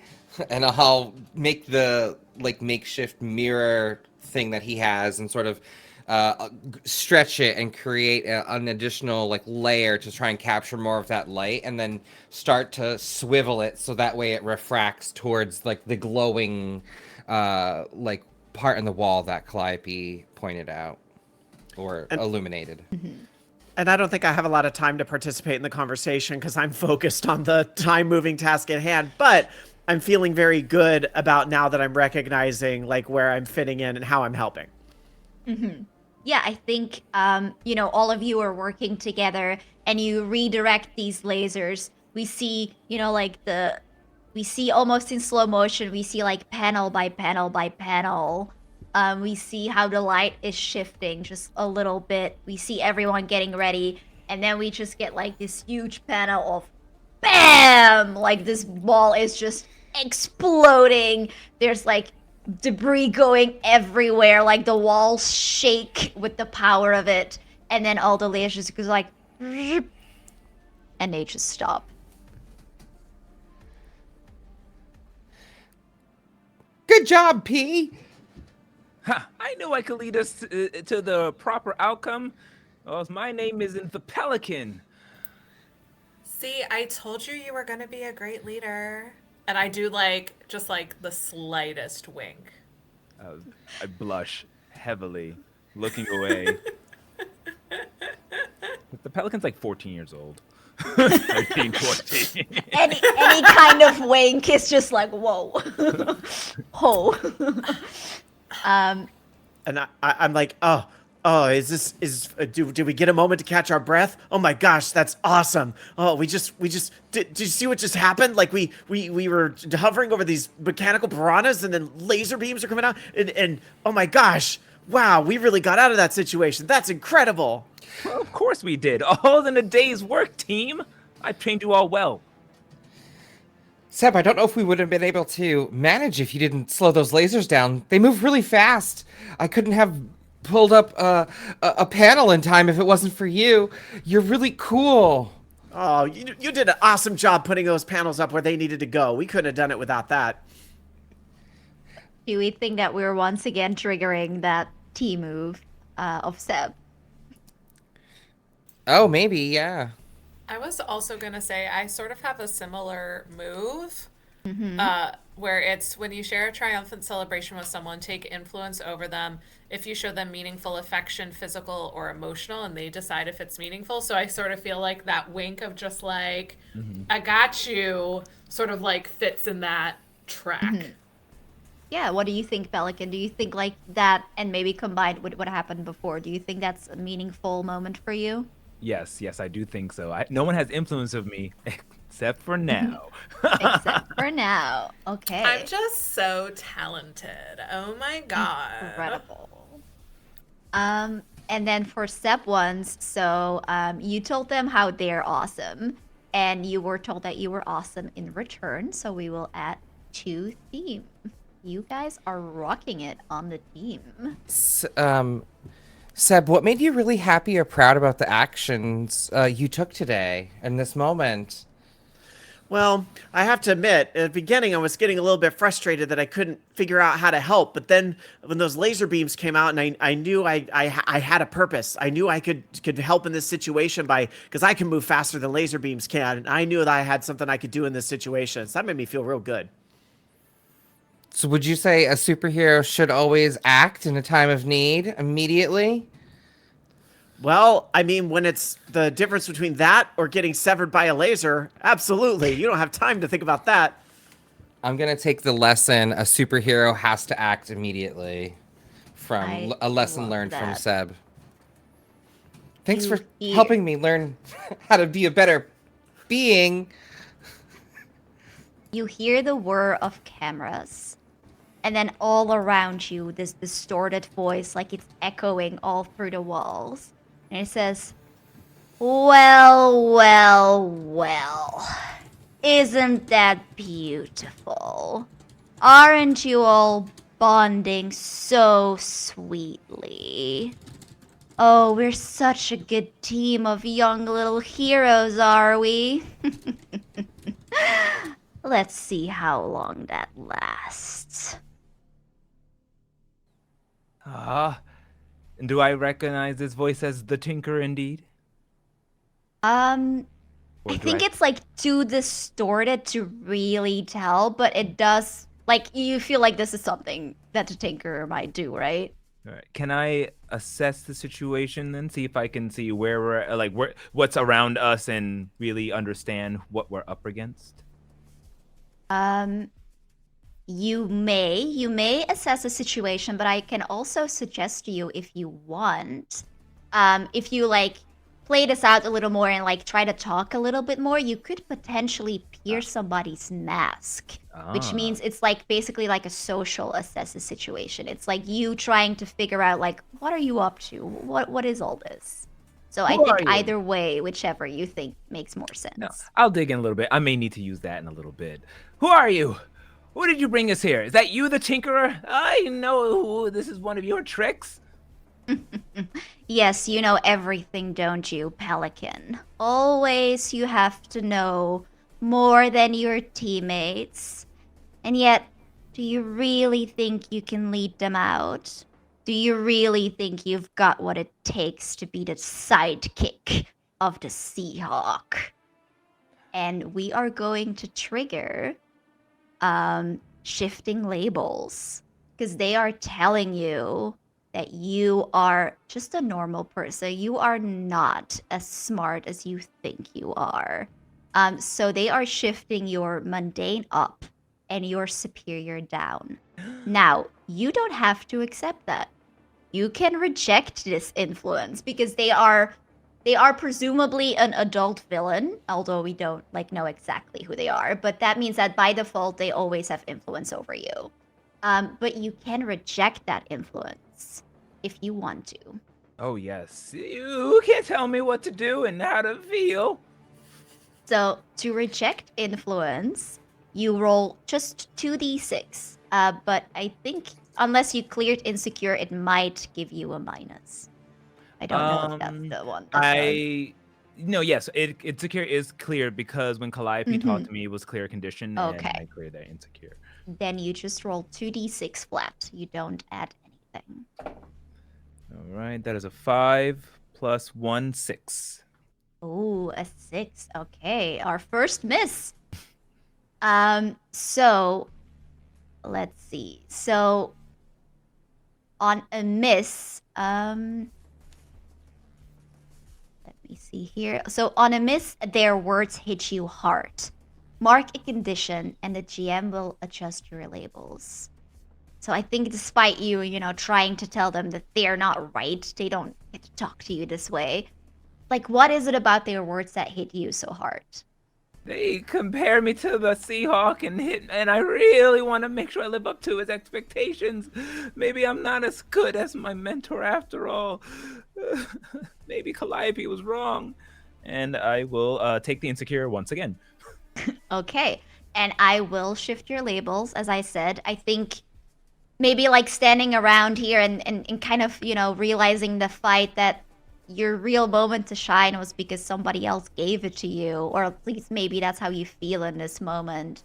I think you do shift your mundane up and your superior down. Okay. That is so sad. Shifting labels is so fun and so Oh my harsh. god. But the voice still laughs and says, "Well, do you really?" I and then I'll kind of storm out and not storm, but like kind of like walk away from the cameras and up there and kind of shrink myself a little bit. Um, like kind of maybe walking behind Seb a little bit because that I rivalry. I want to go straight up to a camera because there is nothing like an angry teenage girl who has said something against their friend, and she's going to go right up to the camera and be like, "You have no idea what you are talking about. No cap, that was so rude. I don't know why you think that you have the audacity to come in here and talk about my friend that way. Do you want to go? Because we can go right now." You don't want her. You don't want her smoke. That's what they call it, right? I I'll hold your honestly earrings. have no idea. I teach these children and I don't even know what they say nowadays. I think you are triggering a provoke here. Oh, So for when you sure. provoke, actually, let's see. I don't actually think that they're susceptible to your words just yet.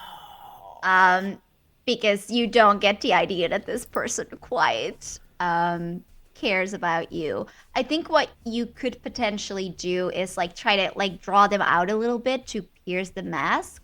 But I think if not, they'll just like that laugh just like rings and distorts and Okay. echoes again. Then can I throw in there to try to like egg them on and just be like, "What makes you think that you're so much better? You're behind a camera. What are you doing? Just like sitting at home eating hot Takis and just like in your slippers and sweatpants and Crocs? Gross. Gross." Gross. Thanks, Beryl. And I'd like put my hand out for like a side high five of just like, "Yeah, girl. Yeah, Yes." girl. The camera, like one of the cameras follows the high five. The other camera you see has like tried to see where Pelican is off to, and one is still, one is like aimed at Seb.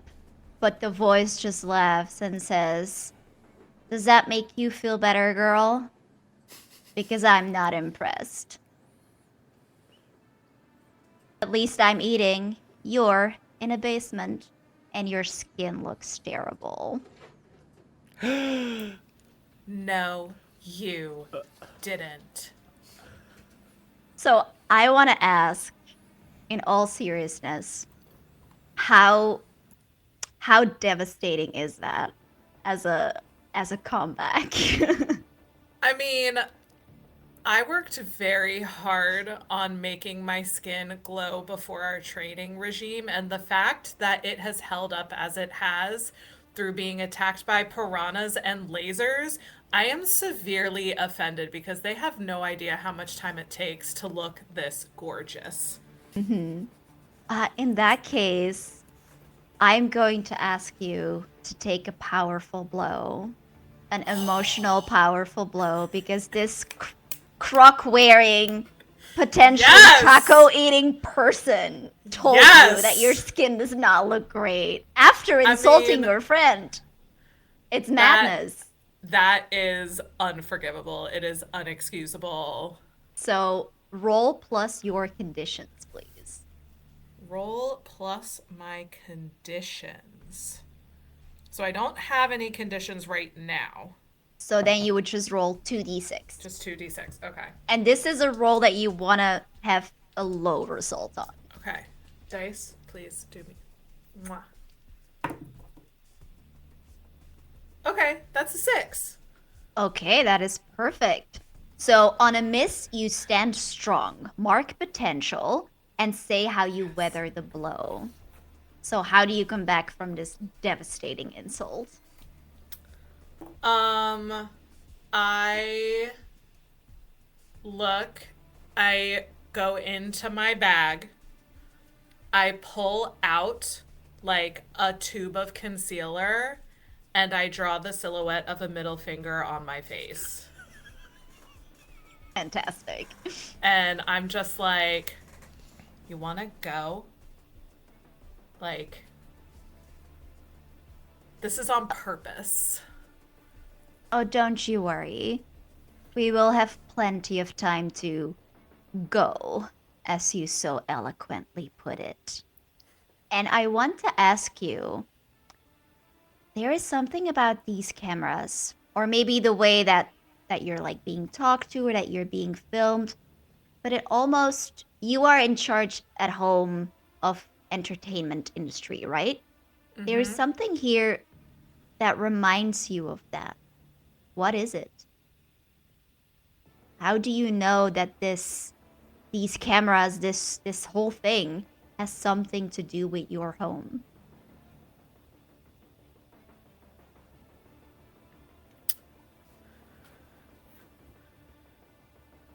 I'm wondering if they're trying to get me back by making me look bad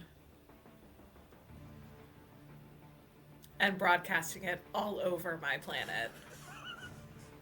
Like, if this is a current like Olympus Live like stream that is just going, and then I'm just gonna look at the camera and hold on. I need to find, and I feel like I'm gonna look in the camera and be like, Apollo, if you have anything behind this and are doing this to me, let me tell you right now, any chance that you have with me is gone. Absolutely zip, zilch, zero, nothing.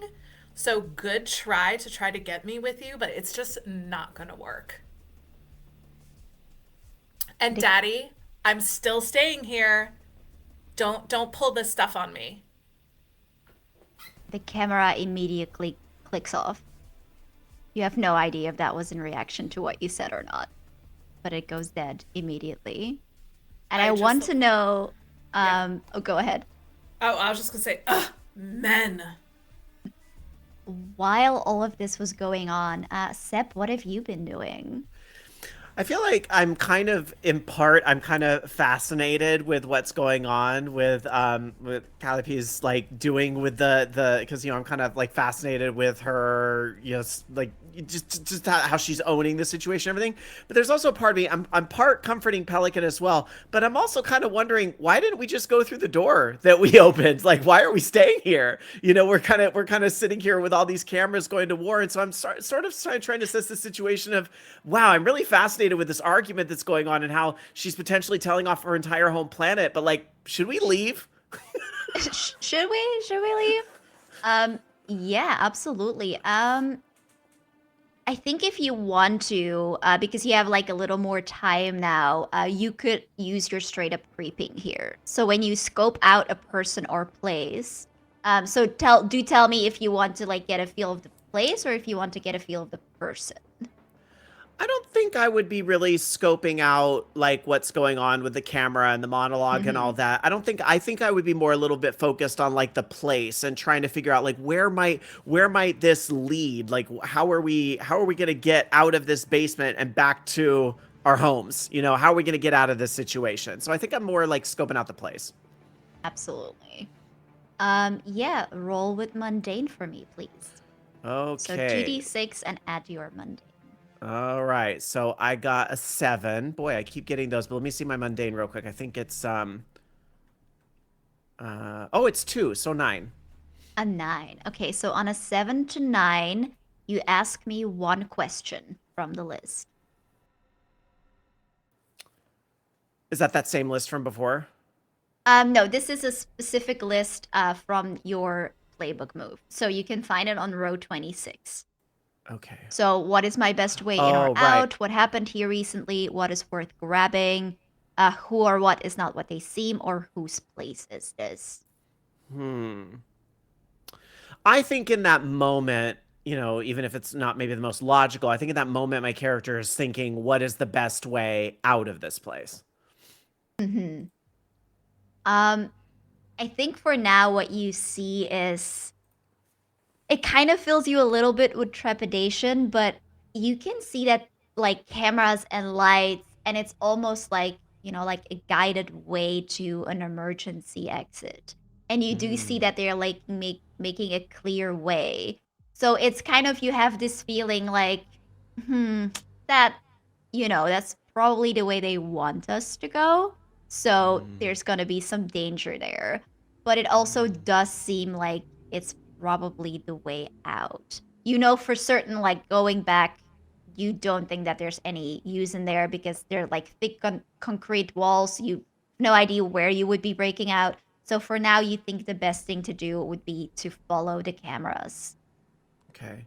I think I would try to relay some of my sense, what I'm sensing, to Pelican, in part just because Pelican happens to be next to me because he's still calming down from the earlier episode. But I think also that sense of like, oh, Pelican's like trying to lead us in this situation. Also, it doesn't make sense to approach the other two because I feel like they're still like teaming up against, even if Beryl isn't doing it directly, she's definitely there like, yeah, bestie, go get him, that whole type of thing. And so they kind of feel like they're consumed with that. So I think I'm going to kind of tell Pelican like, hey, like I sort of see that there's like this path that these cameras are forming, but do you think this is the way that they want us to go? Could this make the situation worse? I think I'm kind of relaying a lot of that information in my gut over to Pelican to try to, empower him to help move the team along. Yeah. Sorry. I was just brooding. Yeah, that's what superheroes do. Uh, right. Let me scope it out As long first. as you don't lay an egg. That's a common misconception, Seb, and I find that highly offensive. But let's see. Now that he's distracted, now that they're distracted, the Tinkerer and whoever else is behind those cameras, maybe I can go and scope it out. And I do have. So I have 3 gadgets. So the third gadget was surveillance. I want to know if I can pull out a little mini like helicopter and have it like fly through the passageway and inspect the area to make sure it's safe to go down. Yeah, I, absolutely. so Go ahead. you are gonna have an egg. You're gonna have a helicopter that comes out of the egg. That's how it comes out to him. It's like boop, and an egg hatches. Like this little pelican helicopter's like A helicopter. Yes, a helicopter. Yeah. This is Yeah. correct. I love everything about everything right now. I just can't. Your little helicopter makes its way. I think we see panels of, just like concrete walls. We see like the lighting just eerily red shining. And then we see a panel of what looks to be like mechanical clawed feet. And then we look up and we see really big, strong mechanical thighs. And we go up and up and up. And your tiny little helicopter stands eye to eye with this giant mechanical T Rex that's just like in standby. And then you see just boop, boop, like it's motion detected and it's like following your little helicopter. So, yeah, that way there's a giant robot dinosaur. Oh, cheese and rice. It looks like there's a. Is that what I think it is? Yeah, from the Cretaceous period. It's a Tyrannosaurus Rex. Robot one. We gotta be safe. But not to worry, if we are stealthy enough, we can probably find a way around without activating it. Or maybe use my helicopter as a distraction. As you say stealthy, I'm standing behind Calliope, like creating like fire rings around her, sort of like ring lights to like give her the best glow and be like, I got you, girl. And creating like the most like bright in your face possible things. You hear stealth, stealth, stealth. Amazing. Um, Beryl, I do wonder, one of your lessons is that you should never run from danger. Do you feel like not engaging or like trying to sneak and be stealthy? Do you feel like that's coming close to not following that rule? And especially because Seb just told you like a hero should just act, a hero should just go, and now you like want to make plans and stuff? Absolutely. Once he says that there's a monster in there, we have to go. That's obviously the way that we need to go. We have to beat that thing because what if it does something bad to other people? Like, that's obviously why we're here. And, like, Seb just showed me how important it is to act. Come on, we have to go. Calliope, these cameras are dead. Let's, and I like go to like grab her hand, be like, come on, bestie, let's show how it goes, and like start to Fine, like. but we're doing a reaction video later because this is insane and should not be happening. Oh, 100%. We have to take 2 takes because the first one sometimes we don't always get right. No, I totally agree. I totally agree. We can write a script and everything. Oh, yes, I love that. That's such a good idea. Okay, great. Awesome. So, T-Rex, what is that? I don't know. It just sounds crazy. Yeah, like, is this the type of thing where, like, my, like, super enchanting good looks could, like, distract the dinosaur and be like, oh my gosh, you're so beautiful. Like, I'm so distracted. Like, just sort of like, elk in headlights type of deal. Like, Well, we've learned a lot about T-Rexes in school when I was back studying, and that T-Rex might find you attractive, but I'm worried it's going to find you attractive as a lunch. wait, is this like a I mean, I know human you want to be a school snack, but not thing? like that. Oh, that's so cute. You're so funny, Seb. Wait, are you telling me like this is something that people learn about in like human school? Do you need to eat? Like it's been a few hours. Like, are you okay? I know that people need to eat. I think Speaking of snacks. this whole adrenaline rush going on right now means I don't feel any hunger. I'm not going to worry about eating right now. I just don't want to be eaten. It's Oh, a okay. mechanical Tyrannosaurus Rex. It may not eat you. Well, it can't digest. I don't know, but I don't think we should go running in their barrel. Pelican, I think, if you agree with me that this triggers the move, so you have influence over Beryl, and Beryl is very susceptible to, everybody's words. So I wonder, would you like to provoke Beryl into staying here and being more sneaky? Yes. So that is a move that you can trigger. When you provoke someone susceptible to your words, say what you're trying to get them to do, and you can roll plus superior. I'm pretty superior, so stop, the two of you. Ooh, that is a 9. Would be a 10, but well, now my ego was blasted by the Tinkerer. You do get a +1 because of the influence that you have over Ooh. Beryl. Did you count that one in? No, I didn't 10. Okay, then perfect. You have a 10. So on a 10 plus, 2 things happen. Beryl, if you do it, if you stop right now and take the stealthy approach, we add a team to the pool. If you don't do it and, still go on with what you want to do, you will mark a condition. Because, like, you're probably, like, getting, like, oh, the Pelican's, like, very intense about this, but you might still be like, well, but my lesson is that I have to act, so. Oh, no, I'll mark a condition. Like, no, we just learned that we have to go. It's important. We're heroes. As I scream this out in anger. Absolutely. And I think that probably, let me look. I'm going to guess that this also triggers your blank slate move. Let me see. So, when you embody one of your lessons, which you're absolutely doing, shift one label up and one label down, your choice. So you get to pick.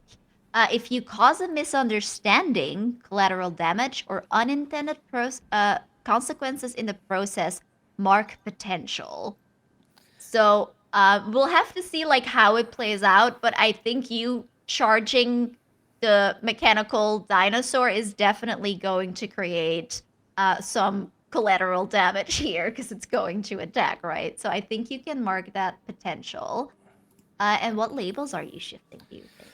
So, would it be going into danger? Like, so my danger would go up? Does that make sense? That actually, yeah, that makes a lot of sense because danger is all about like how basically like how much of a badass you are, you know, like how much are you fighting, how much are you like straight there in the fight. So I think you having this mindset of we gotta act, we gotta do something, that makes a lot of sense to put your danger up. And I'm not exactly sure which one to drop down. Can you give me like what do you think? Like the superior, mundane, savior? I feel like freak doesn't Um, make sense to drop that one yet. No. I think you could either so savior is about like being, you know, like being Superman essentially, like being your good noble hero, but it's also a lot about responsibility.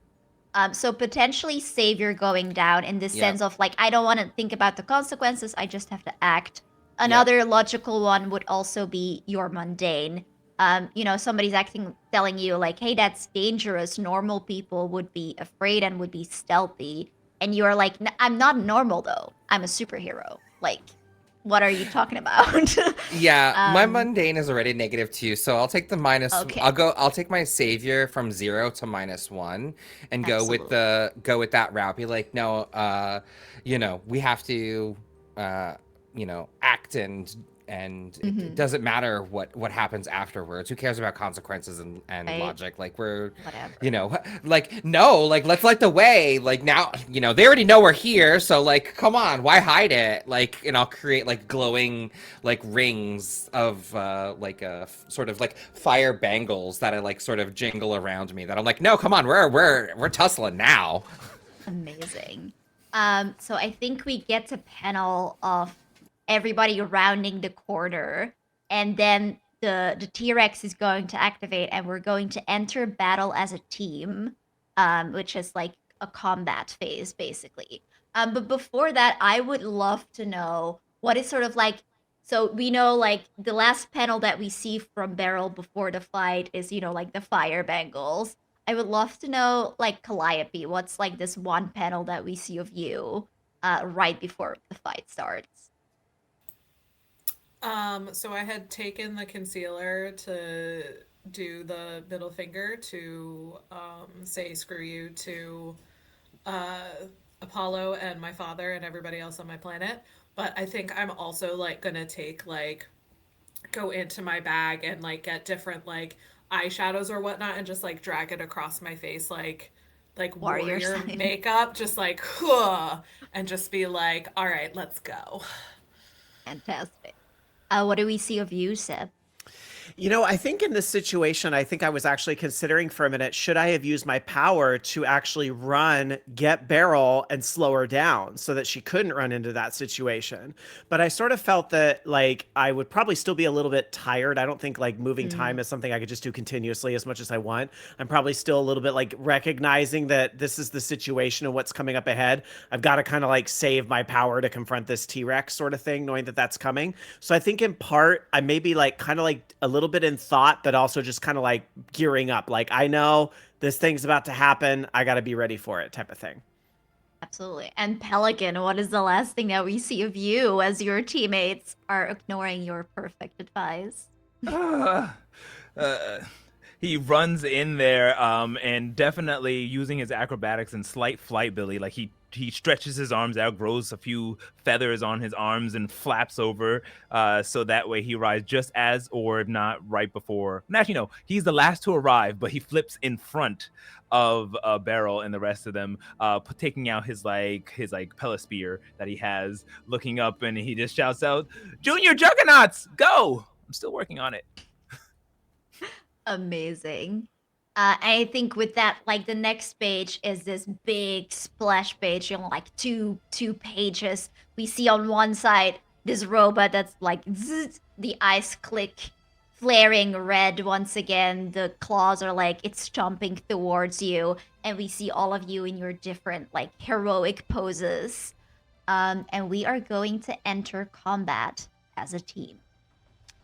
So When you enter battle against a dangerous foe as a team, add 2 team to the pool. My question is, who do we think the leader is in this fight? Is it Pelican or is it Beryl? I feel like I'm the leader in this moment. That's my vote. The Pelican jumped in there, although I'm very fine with someone else take the leader. But then to jump in, it will try to take the leadership role. But if he's truly not the leader, that's up to a question. Yeah, What do the I others feel think? I feel like the Pelican is like ready to lead, but Beryl's gonna do something like "Hey" to get the attention. Like Pelican's gonna be like gearing up, ready to go, and Beryl's gonna be like gonna start the conversation, you know. And I do kinda... just want to make sure that we know that the leader is not necessarily like the person who acts first. It's like gonna be the person who throughout this fight is kind of leading it. So that could absolutely still be Beryl. That would still make sense. But I just want to make sure that we're not misunderstanding. Like it's not necessarily because I acted first, I'm the leader.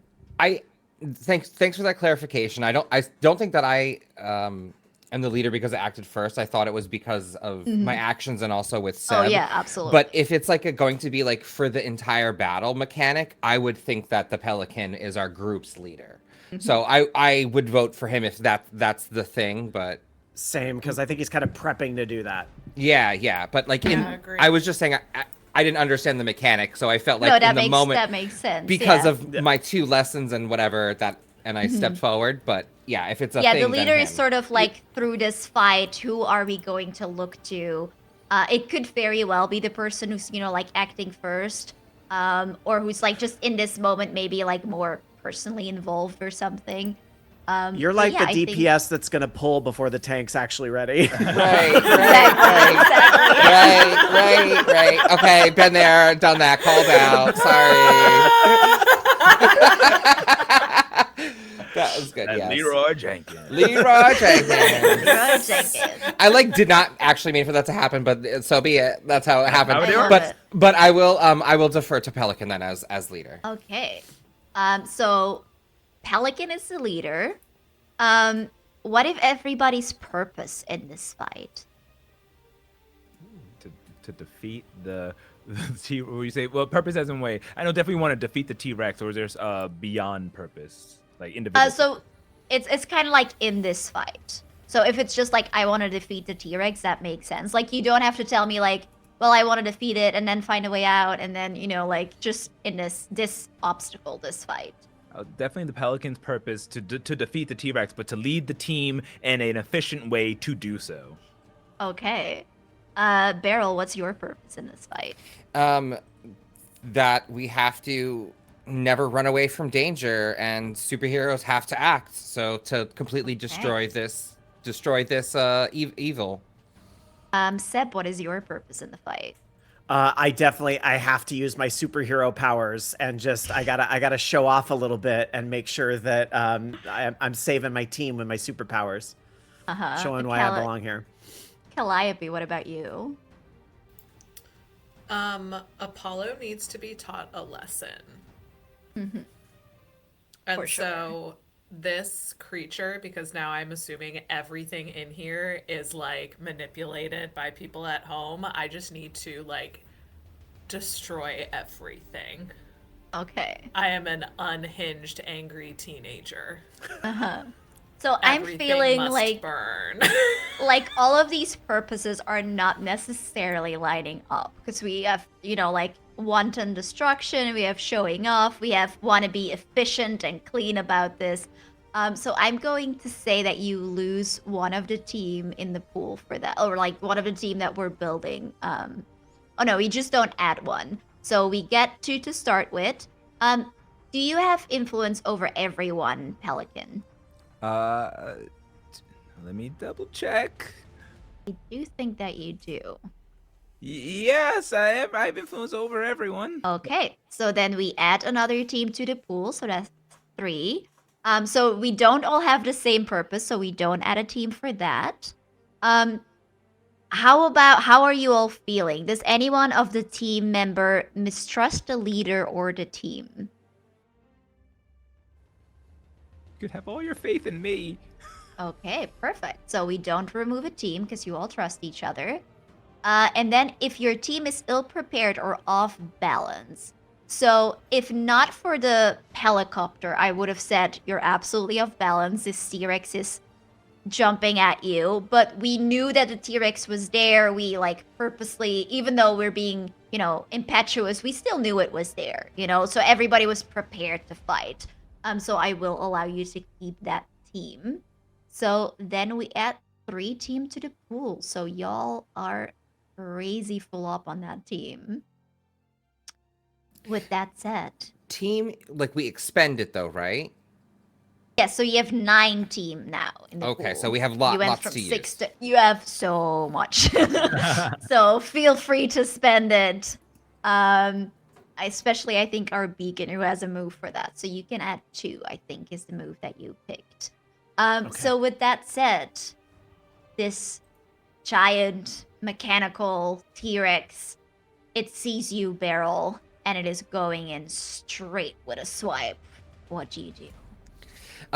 So I have to act first. That's what a superhero does. And knowing that my friends are going to be in danger, I would like to sort of lunge forward towards where its claws are, but go under its feet, so that way it sort of maybe turns around and doesn't look at my allies, and draw attention and create sort of like a fire attack from behind or underneath it. Okay, interesting.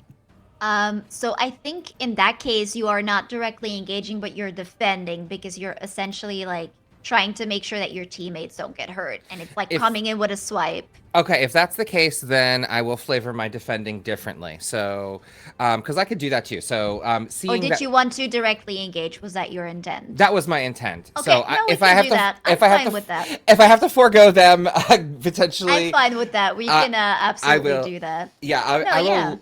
I will lunge forward, and you'll maybe have seen this form of hers before, and she's sort of like flame on, and the gem exterior, her hair sort of lights or ignites a little bit more, and I'll sort of like fire punch into it and try and attack back at this creature. Absolutely. Roll to directly engage for me. That is 2d6 plus your danger. 2d6 plus my danger, which just went up. Ooh, that's not that great. So 6 on the dice plus 2 is 8. So not that bad. That's not that bad. Not that bad at all. So on a 7 to 9, you pick one of these options. You can resist or avoid their blows. That means basically anytime we're going to engage in some kind of fighting, like it's dangerous, right? Especially since we just did all this. So this is basically like your only move to avoid consequences. Well, to avoid certain consequences. You can take something from them. I think what you narrated was very much create an opportunity for your allies. Yeah. But you don't have to pick that one. Or you could impress, surprise, or frighten the opposition. I will create an opportunity for my allies. So as I, run underneath them and then do this flame blast, I will also, it sort of heats this metal to a point where maybe it starts to cause like, it has like a heated glow or something, and it's sort of creating a weakness for them to strike together or pinpoint. I love that. However, as I said, fighting is dangerous. And I think it takes like a giant swipe at you. And you are trying to, well, your plan works. And it works really great. All its attention is on you, Beryl. And it swipes. And I think you take a powerful blow as the claws, as the talons, the mechanical talons connect. So roll your 2d6 plus your condition.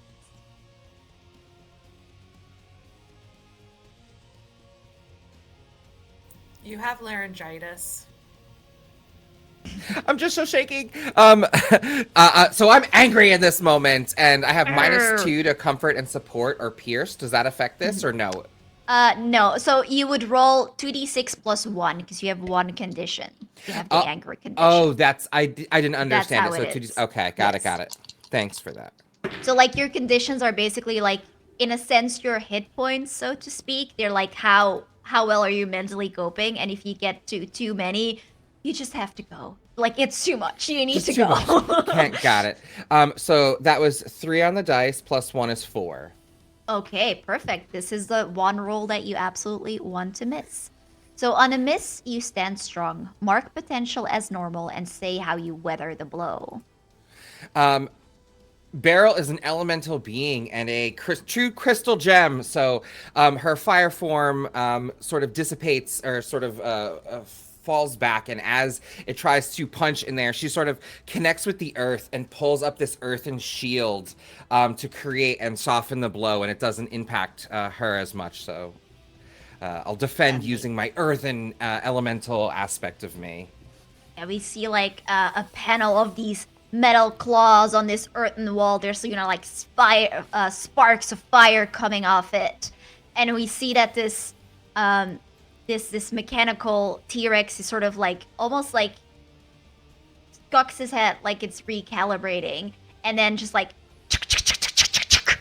out of his back come all these spikes, and the tail suddenly has like this giant ball, which is like not accurate, and I'm sure that the pelican is like, that's not what a T-Rex look like. How dare you? But it has like this giant ball on its tail now, and it swipes right at you, Seb. Well, I think in this moment, I mean, part of me is probably figuring out, I'm trying to maybe assess, like what is there a way to stop this thing? Like, it's mechanical, right? So is there a box where batteries go in? Is there a plug? Is there something to kind of like stop this? I think instinctively though, if it is going to start attacking me, obviously I've got to slow down time to get out of the way to kind of continue, what I'm looking for, and that is a way to defeat this thing, because I don't think I have the strength to just punch it in the face, but do I have the ability to basically unplug it, so to speak? Okay, I want to check first if that's what you want to do. I want to check, do either Calliope or Pelican, would you like to defend Seb for this so that Seb has the time to figure out what he wants to figure out? 100%. Sure. Can we both do it or only one? So one would like roll the move and would take the lead, but since you have so much team, it's absolutely possible that someone would help. Sure. And then we can do it after the roll if Calliope needs and Yes. if I can join in. Okay, yeah. You can add team after the roll. So yeah, Calliope, you see this happening. Like the giant tail is coming towards Seb, who we see like is looking around to find some kind of purchase of some way of unplugging this thing. A roll defend for me. Roll plus savior. I do believe you have influence over Seb, which would give you another +1. Okay, so my savior is 0, but I have the influence, so that's So 2d6 +1. +1. Yes, correct. Unless you have any conditions that would tank your defend. That's a 4. I get a miss.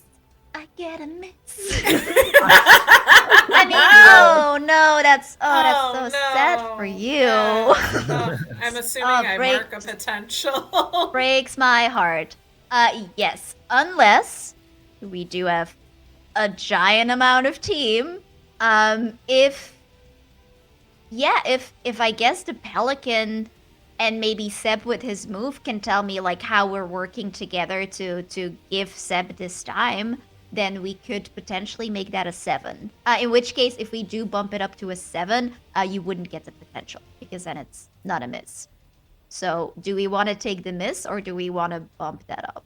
How do you feel, Calliope? Do you want to take this miss and see what happens, or would you like some help?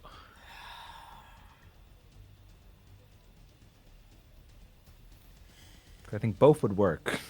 And can have I several know. On a 7 to 9, it would still cost you. So if you kind of want to have like that, I'm helping you, but I'm getting hurt or something, that cool dramatic moment, that could still happen with a 7. But if you want potential to maybe get more moves or something. I like the idea of the help, but then it's also the type of thing where it's sort of like, hurts that she didn't have everything under control. Mm-hmm. Okay. So is that a take the miss? No, as in oh yeah, is it? Like I was thinking, you had good intentions, but it didn't come through. Or sorry, did I? I was making sure I understood you. yeah, I think the miss. You Okay. take the miss. Yeah. Okay, I in think so that too. case. Yeah, I think Calliope, you see your friend getting hurt and you rush down. And I think, like you're fast and you're strong, but even so, you kind of get ready to tank this for Seb and it hits you. And in that moment, you realize that this was so much stronger than you thought it was going to be. And with all of your strength, with even like your flight behind you, you just go flying. And I think you immediately like you kind of do that thing, where like one of the team goes flying and they take the other one with them. So Seb, you too, you just like you get pelted by a calliope in the face as you were trying to look around, and the both of you just go bam. We see you like crash against a wall, and I think also in this moment, like Beryl, you created this opportunity, but it is like again very much focused on the others. And I would like to hear from Seb. Um, I think I will give you a choice here. I think either you can mark a condition because like your friend tried to help you and got hurt, or you can go the other way and be a little bit like, like maybe get a little bit offended or something that once again your friends don't think that you got this, right? And you could take your influence over Calliope away. Ooh. So then Calliope would not have influence on you anymore.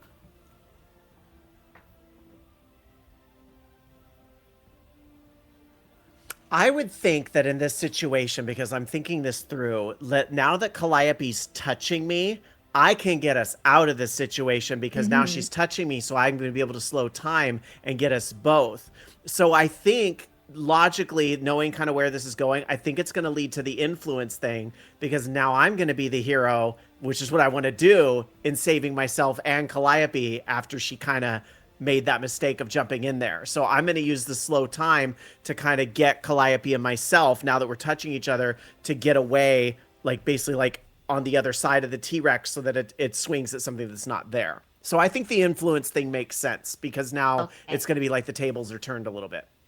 Okay, so I think actually, like the way you're describing this, what I think would be even more interesting is rather than taking it away from Calliope, is because we haven't done this yet as well, is you take influence over Calliope again because you are the Ooh. one protecting her, and we see, like this battle of the both of you kind of like doing this combat role, like Seb is saving it, like you went from just sprawling around to this cool slow mo combat role, the both of you, and as you look up Calliope, you maybe for the first time just realize that Seb is actually quite capable.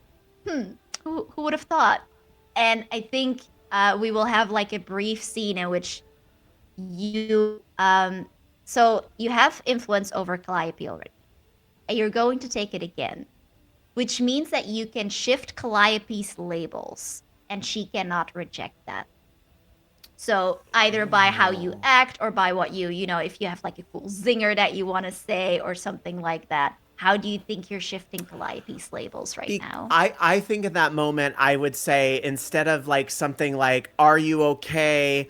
Did you I think I would say something like, "I'm really glad I could get us out of that situation. I'm really glad I'm able to get us out of that." I think that's kind of what like the beacon would do with the personality, is just like talk Mm-hmm. myself up, like I did a great ability, like yay, type of thing. You So I got said like, this. "Whoo, I'm I'm really glad I got you out of there."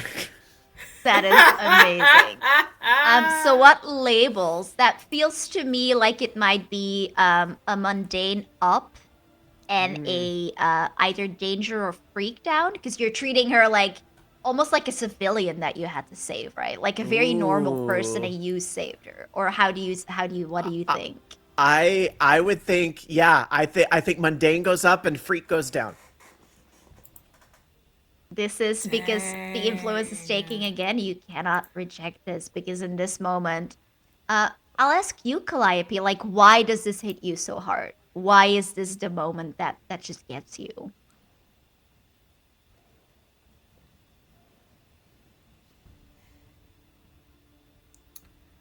I think it gets me for two reasons. I think that there's the element of like that mundaneness where it's like I'm not mundane. Like I'm this like I come from another planet. Like I come from this super influential family and like what do you mean I'm not as special as I thought I was?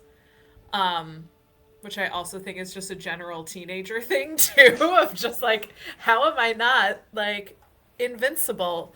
Um but then also because I feel like she's tried very much to like sort of be like that like sort of helpful like uh you know person and just sort of like trying to be helpful and so far it's worked and this is the it feels like this is the first time it hasn't. Mhm. Absolutely. Yeah.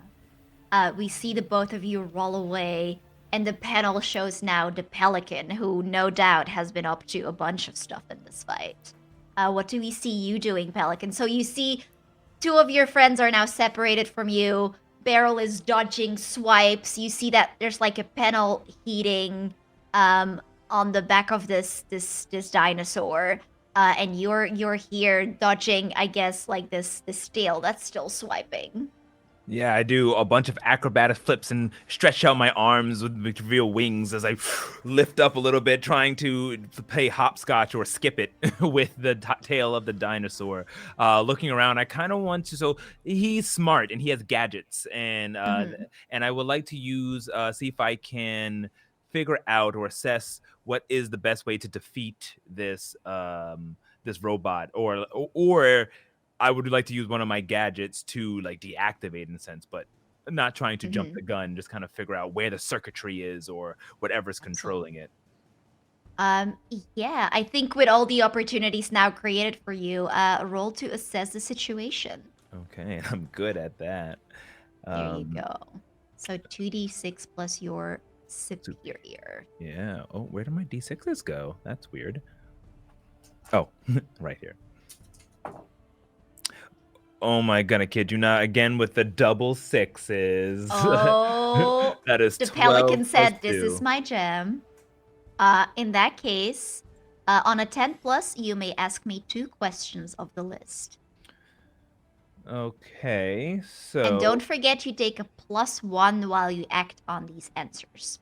oh, yes, yes, yes. Okay. My first question is I'm trying to I just minimized the question list. Let me bring it back up again. Ah, here it is. I want to know what is the best way to get us out of this situation in terms of like defeating this foe. Mm-hmm. Um, so like how could we end this quickly? Quickly, So yeah, yeah, that's sorry, yes. How can we end this quickly? that's So okay, that's okay, don't worry. Yeah, I think you see that like where it's lighting up, as all of you sort of guess like this is mechanical, right? There's like some kind of circuitry. And you're guessing that if you take out the power source, which you think is like very almost symbolically like located like near the head, like it's like somebody wanted it to look like a brain or be weird about it. It's like located there, so if you could get up there and either you or any of your teammates could rip it out and could defeat that, could destroy it, then this is probably going to power down. and my next question, which is I don't want to answer my own question, but so is I want to know what here can I use, and by here I want to be like what of my gadgets can I use to aid, and I want to kind of use it to aid Beryl to get up there and maybe like some type of device that will expose the PowerPoint, and Beryl can use her strength to do so. Or Hmm. basically like what can I use that's in my arsenal to make this available to her. Okay, let me see what have you got. So you have a supercomputer, surveillance equipment, and communicators. Well, I think like as you're looking, there's sort of two problems as to why you might not be able to get to it. First of all, this thing keeps moving, Mhm. and that makes it really difficult to, you know, get to the circuitry. And you're also a little bit afraid, like, what if I pull, the wrong wires? Is it just gonna blow up? Does it have a defense mechanism? So you would need to preferably with your communicators, maybe get the others of the team to either distract it or pin it down so it's not moving anymore.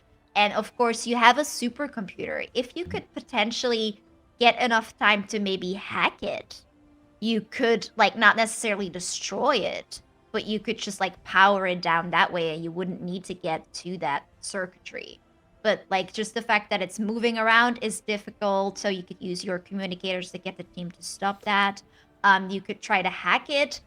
It also has like defense mechanisms. It has like the sharp um like fins almost that's like jutting out. So if somebody could get rid of those, that would also make it a lot easier. So I Okay. think either getting your team or hacking it yourself. Okay. I kind of want to use a little bit of both. I go on my Mhm. communicators. Um, Calliope, Seb, keep it distracted, barreled. Here, grab this, and I take out a super long USB cable from my supercomputer that's in my mouth. I'm like, You have a USB cable, it's not even Bluetooth. and as a rope and throw it over to Barrel. Get out there and get past the defenses and plug it in right there. And I'll Amazing. hack into it and shut it down. I think before we all get to that, though, I do want to give Seb his moment, because you were also trying to like assess something or get some more information. What would Yeah. you like to do? As you know, this is being shouted as this is happening.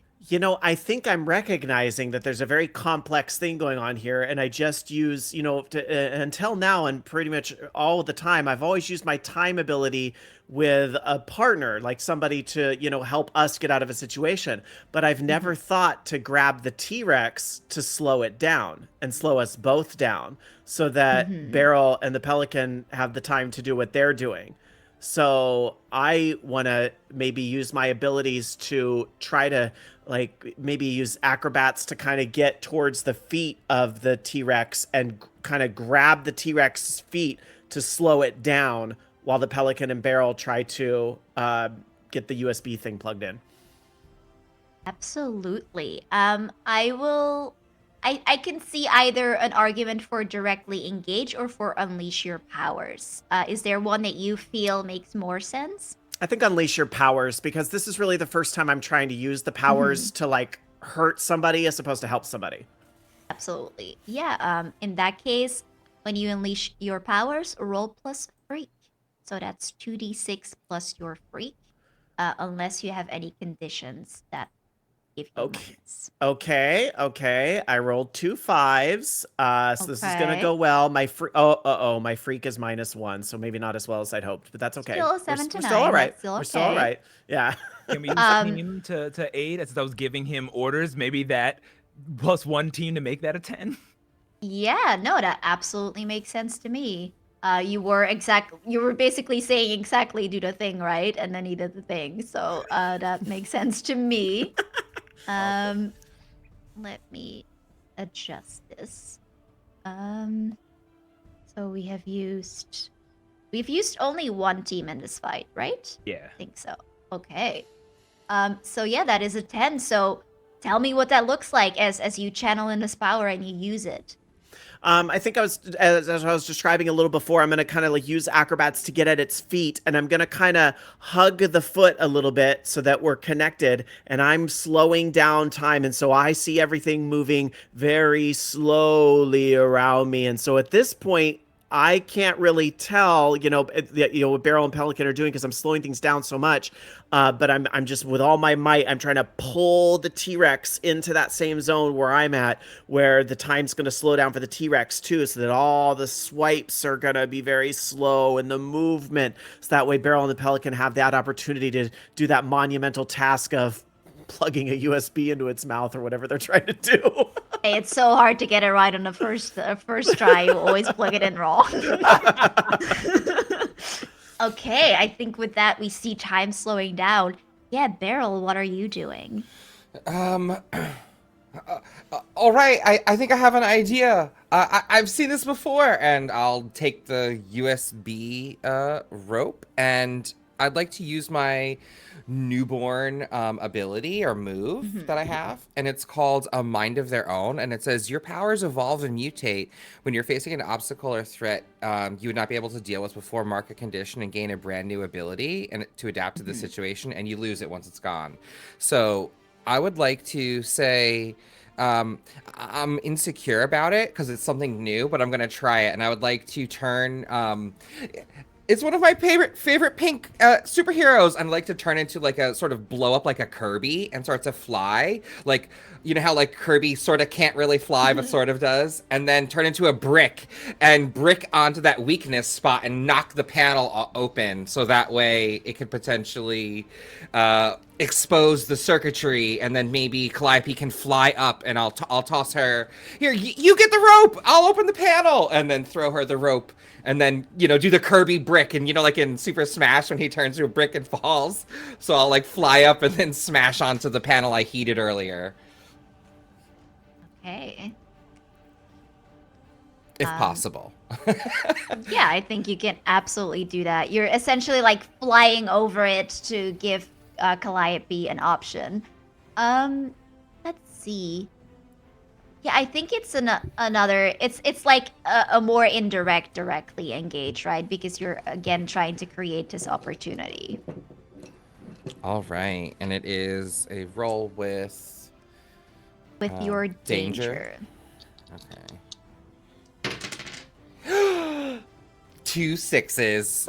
Oh, well, there you Oh go. my goodness, there, right there. Oh, I So can't on even a show 10 them. plus, pick two. You resist or avoid their blows, take something from them, create an opportunity for your allies, which is, I think, what you were trying to do, and then you can also impress, surprise, or frighten the opposition.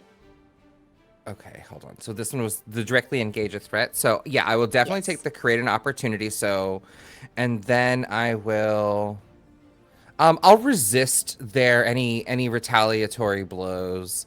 Mhm. Um, actually, no, no, that's fine. I'll take another condition. I want to impress the team. I'm a new being. I'm so like, look at me. I'm so cool. I know pop culture. And like yeah, like I'll turn into this like I'll sort of like morph because I have light projection power. So like I can physically manifest and change my shape. So I literally look like the Kirby cartoon for a moment, and I womp womp womp womp fly up, and then brick fall on top of the like the heated panel and like just smash open the circuitry in the back of the neck that was described earlier, Mhm. and create this opening and impress the team. So it's oppress the opposition.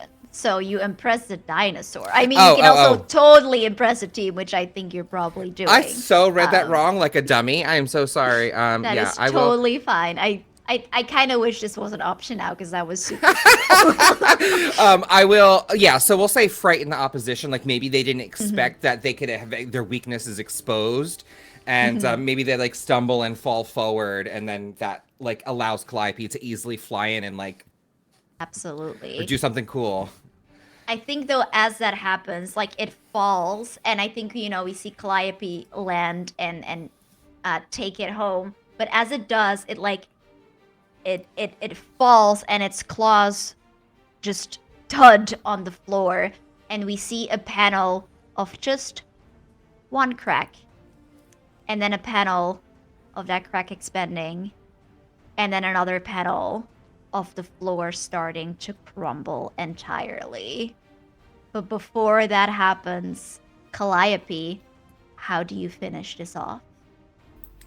Okay, so I'm going to use one of my outsider moves called Kirby Craft. Very well themed. Yeah, Um, bestie. Serendipity. right? So you see me pull out like what looks like like a very like shiny sparkly whip, and I just sort of whip it in the air, and this is the equivalent of like my car key, as a cyan blue chariot with gold filigree just like comes in. And I get into it, and all of you hear telepathically in your head, "Get in, losers." And I then, pretty much what I want to do is have it where I can sort of like fly around and like pick people up as we go towards the panel to like plug in the USB. Oh no, you're muted. She's so impressed. She's stunned. So impressed. I have not muted myself this entire session, so I was just like, I don't mute. So impressed. So I was saying fantastic, and then I was reading the move. So when you are flying your ship, you can use it to unleash your powers, directly engage a threat, or defend someone using superior. Yes. So yeah, I think you would be directly engaging here. Unless you want to say, I think I'm defending because I'm picking everyone up, but it seems to me more like we're doing a last attack to get rid of. It's more of like we're doing a last attack. Okay, roll it for me, please. Okay, so we're rolling with superior. All right, dice. Don't do me dirty, please. That's a 6. Well, Well, mark that potential. We do Unless, have team. yeah. How do you think you're helping? Because this is her craft that she's using. How do we think you're helping? I just got my chariot license like 2 months ago, guys. I think that this car is gorgeous and flaming, and I would like to enhance the like look and fire aspect of it, and sort of bolster that. And I'll add my team by sort of, be like, Absolutely. yes, bestie. I also will. I was just saying, I called out cyan earlier as a color that I enjoyed, so I think I'm really enjoying the color of this chariot, and I want to get in and go on this ride because I feel I'm really riding this high of like, oh yeah, I'm helping to stop this situation. This is let's go, let's get a final move, let's do it. I feel like your Seb is the last one that's picked up because you're holding the slow. Yeah. And so like we like pull you out of your slow stupor and you're like, fuck yeah! only because you have the +2 ability, so you could give extra. That's true. That's true. Yeah. So like your ability is about like not letting them down. How are you sort of showing that? Like how are you helping in the sense of like I'm not gonna let you fail here? Well, maybe what I'm gonna do is that if they're gonna pick me up, I'm gonna unslow on the T-Rex, but then I'm gonna speed up the time of the chariot. So it's kind of like I'm like doing a radical shift in time, and I'm gonna need a big nap when this is over. So Pelican, if you add one more team, we get a perfect 10. Sure, I want to like hop on the chariot or get on top because I have my mouth open, my computer typing away as I go. Generation X, go! I'm still working on it, and begin helping out at least with the USB because the USB it's more technological than just the USB. I can kind of control a little bit and turn the ends into a universal port. So you can latch in there. So I want to be using my technology and my go-getting attitude to add just a little bit of oomph when we get there. Absolutely. I think pick your 2 options, Calliope, from the directly engaged list.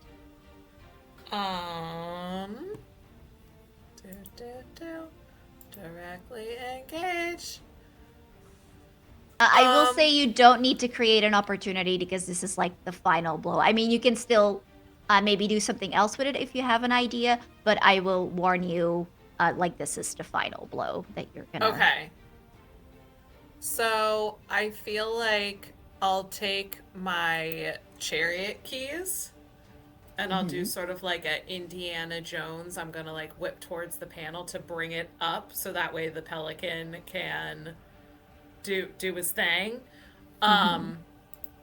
but then also, um,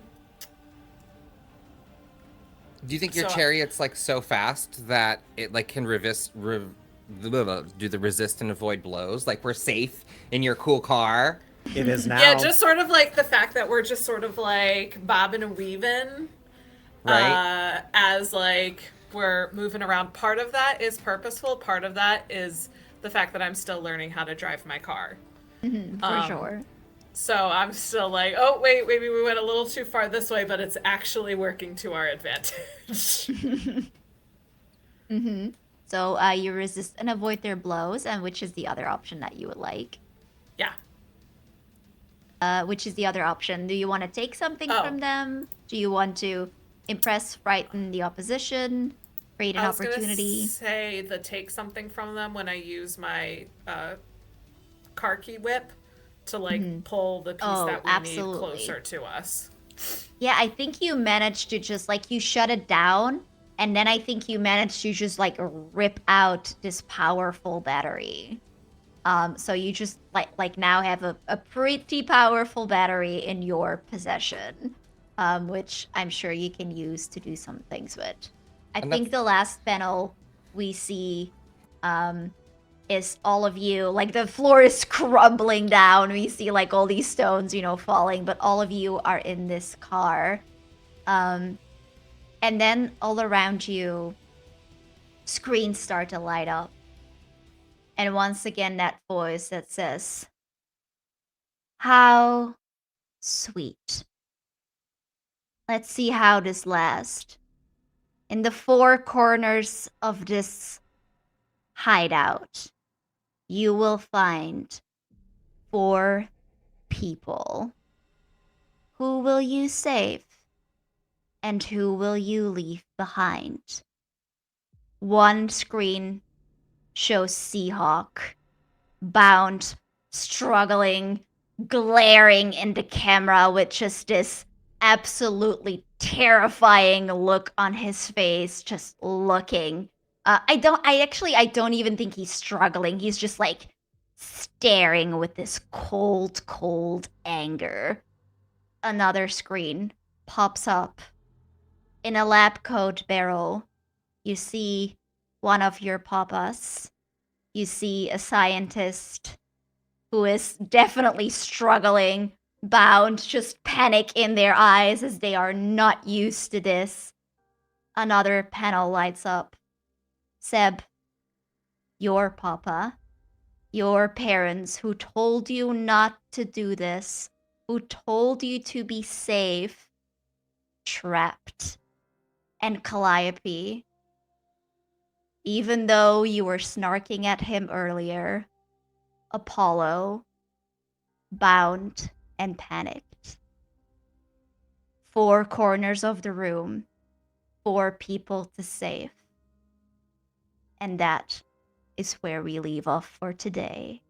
Oh my Stop god! it! Oh my Oh, god! that was amazing. Oh my god, that was so amazing. Oh man, and awesome. Oh, that was fun.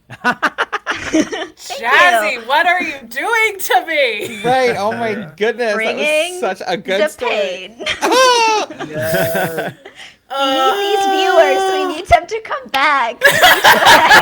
cliffhanger. That's how the comics do. So yes, I would love to go over stars and wishes if we have time. And then I think I will give it back to Omar to do our outro and announcements and stuff. So is there anyone who would like to start? So to give maybe some more explanation. So stars are highlights in RP.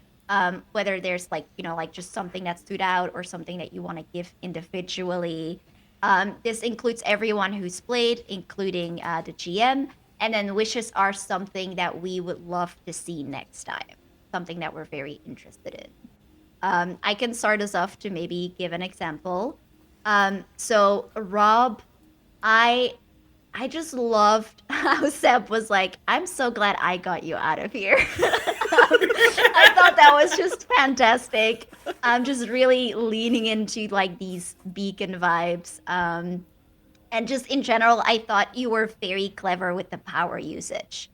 Because it both feels like very beacony in that I don't feel like it's super powerful in general, but then in like certain situations, it's just like, mwah, like the perfect power. Like that's what we needed, which feels like very, like, again, like very much like the playbook. So I thought that was absolutely great.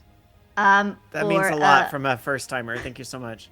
Yeah, I think you did absolutely fantastic. Like, just in general, for everyone, because like most of you were playing for the first time, absolutely fantastic. I think everyone leaned into it so hard, was really going for it. And for Erica, I loved how your response was like, "How do you know this is like someone from your planet?" You were immediate like, "Oh, they're here to be bitches to me." Like, fantastic answer. I was thinking like, oh, like the cameras are made of this material or something. You're just like, no, this is about me because they can't handle that I'm fantastic. And I love that. I also love the save at the end with the Kirby craft. That was really, really cool. For Travis, I just love like the bestie vibes with you and Calliope. It's so cute. It's so funny. And I really loved how you doubled down on this. I just learned that heroes have to take action, so I'm just gonna charge as its T-Rex.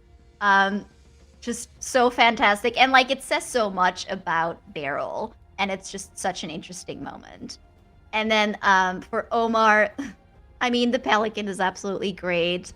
Um, I really loved how you are kind of like handling this wanting to be the leader and like definitely like knowing a lot and being very capable, but not having like the social skills to deal with it. I think you've been like portraying that really in such a wonderful way, and it's like so fun. And I also think that I especially loved like how you rolled with that label shift and like that failure to reject. That was really cool. You just like really went with it, and then just like a teenager just huffing off. That was really great. And my wishes, I am very interested to see if this last reveal is going to cause drama within the team, if we're going to stay and, pick them off one by one. Like, how are you going to react to this?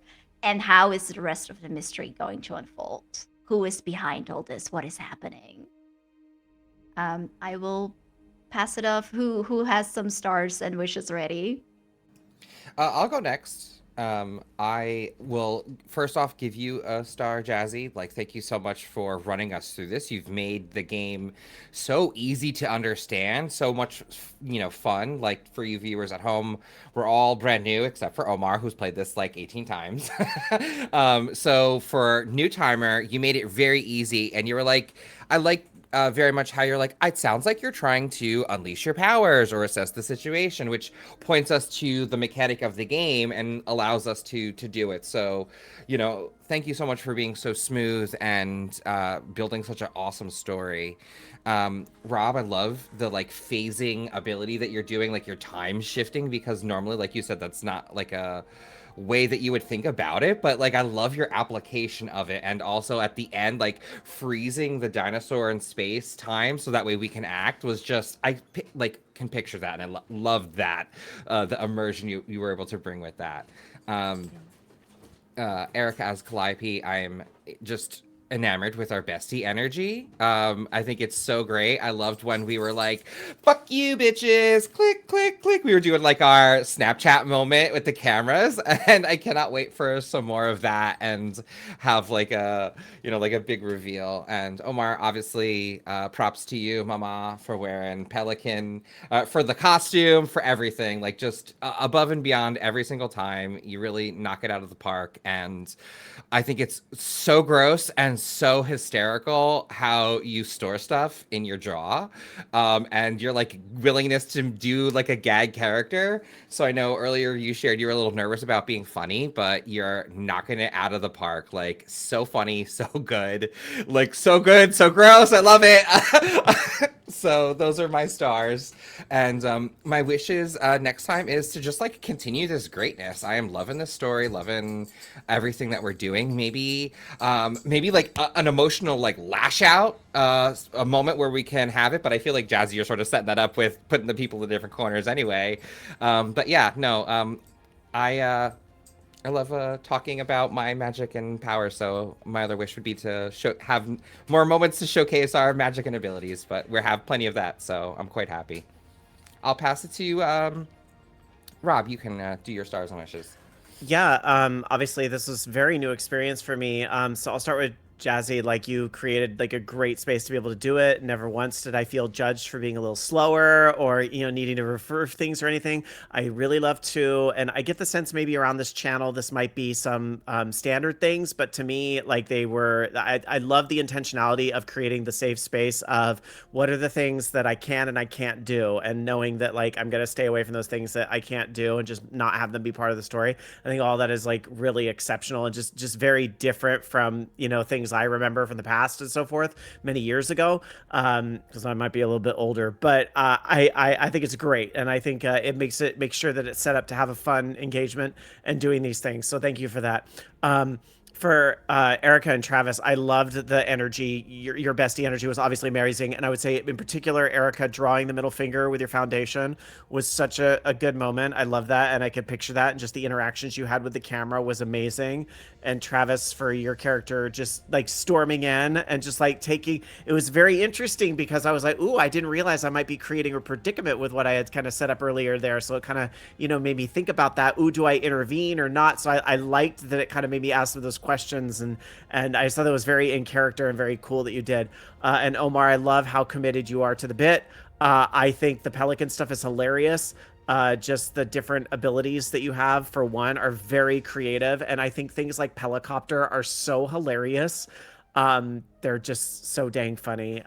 So thank you. And I don't really have a lot of wishes. Like I'm really looking forward to just seeing how this all plays out. This is it. I have to admit, coming into this, I was like, oh, I don't know if I'm gonna get a lot out of this or what. I'm just kind of along for the ride. But no, now I'm committed to the bit. So I want to see how this plays out at the end. So I'm really excited. Oh, I'm supposed to pass. I'll go to Erica. Um, yeah, so I mean, everything was just amazing. Jazzy, I love the fact because this is something that I can sometimes struggle with as like a GM or a DM is finding very like clever ways of incorporating people's backstories into what's happening in the narrative. And I felt like you just did that so expertly that like it just like hit me. Like it was just absolutely fantastic.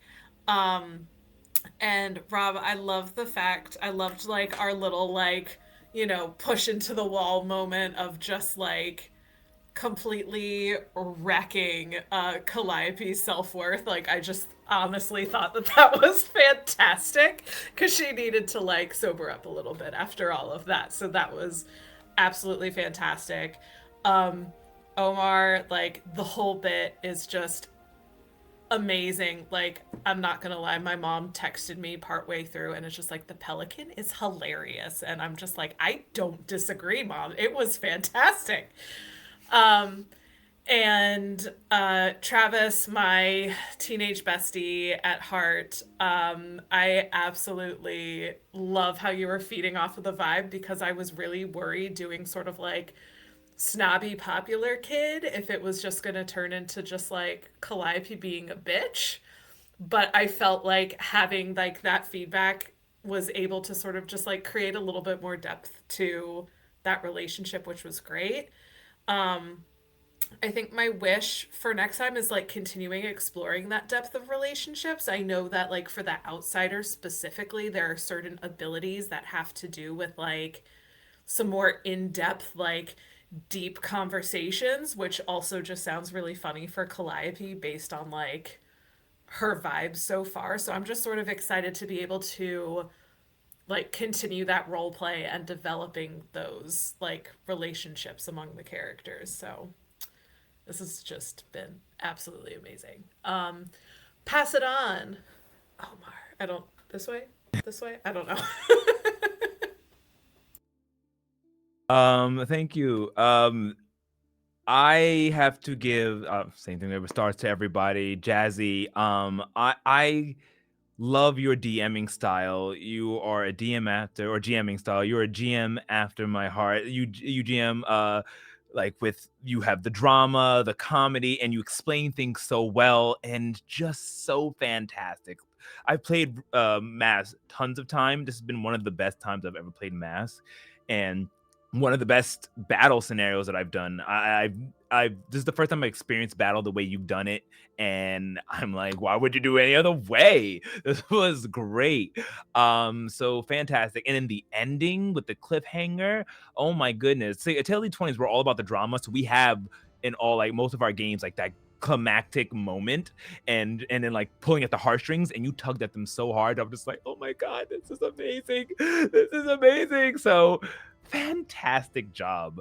Rob, for your first time playing, you did an amazing job, and I loved how you described your powers of time, because time could be extremely ridiculously OP, but you kept it grounded as a teenage hero, and it was just perfect. Like it was like the perfect amount of power, and that shows to your creativity and your ability to improv and own that character. So fantastic job. You need to give yourself so much props. You are definitely a role player at heart.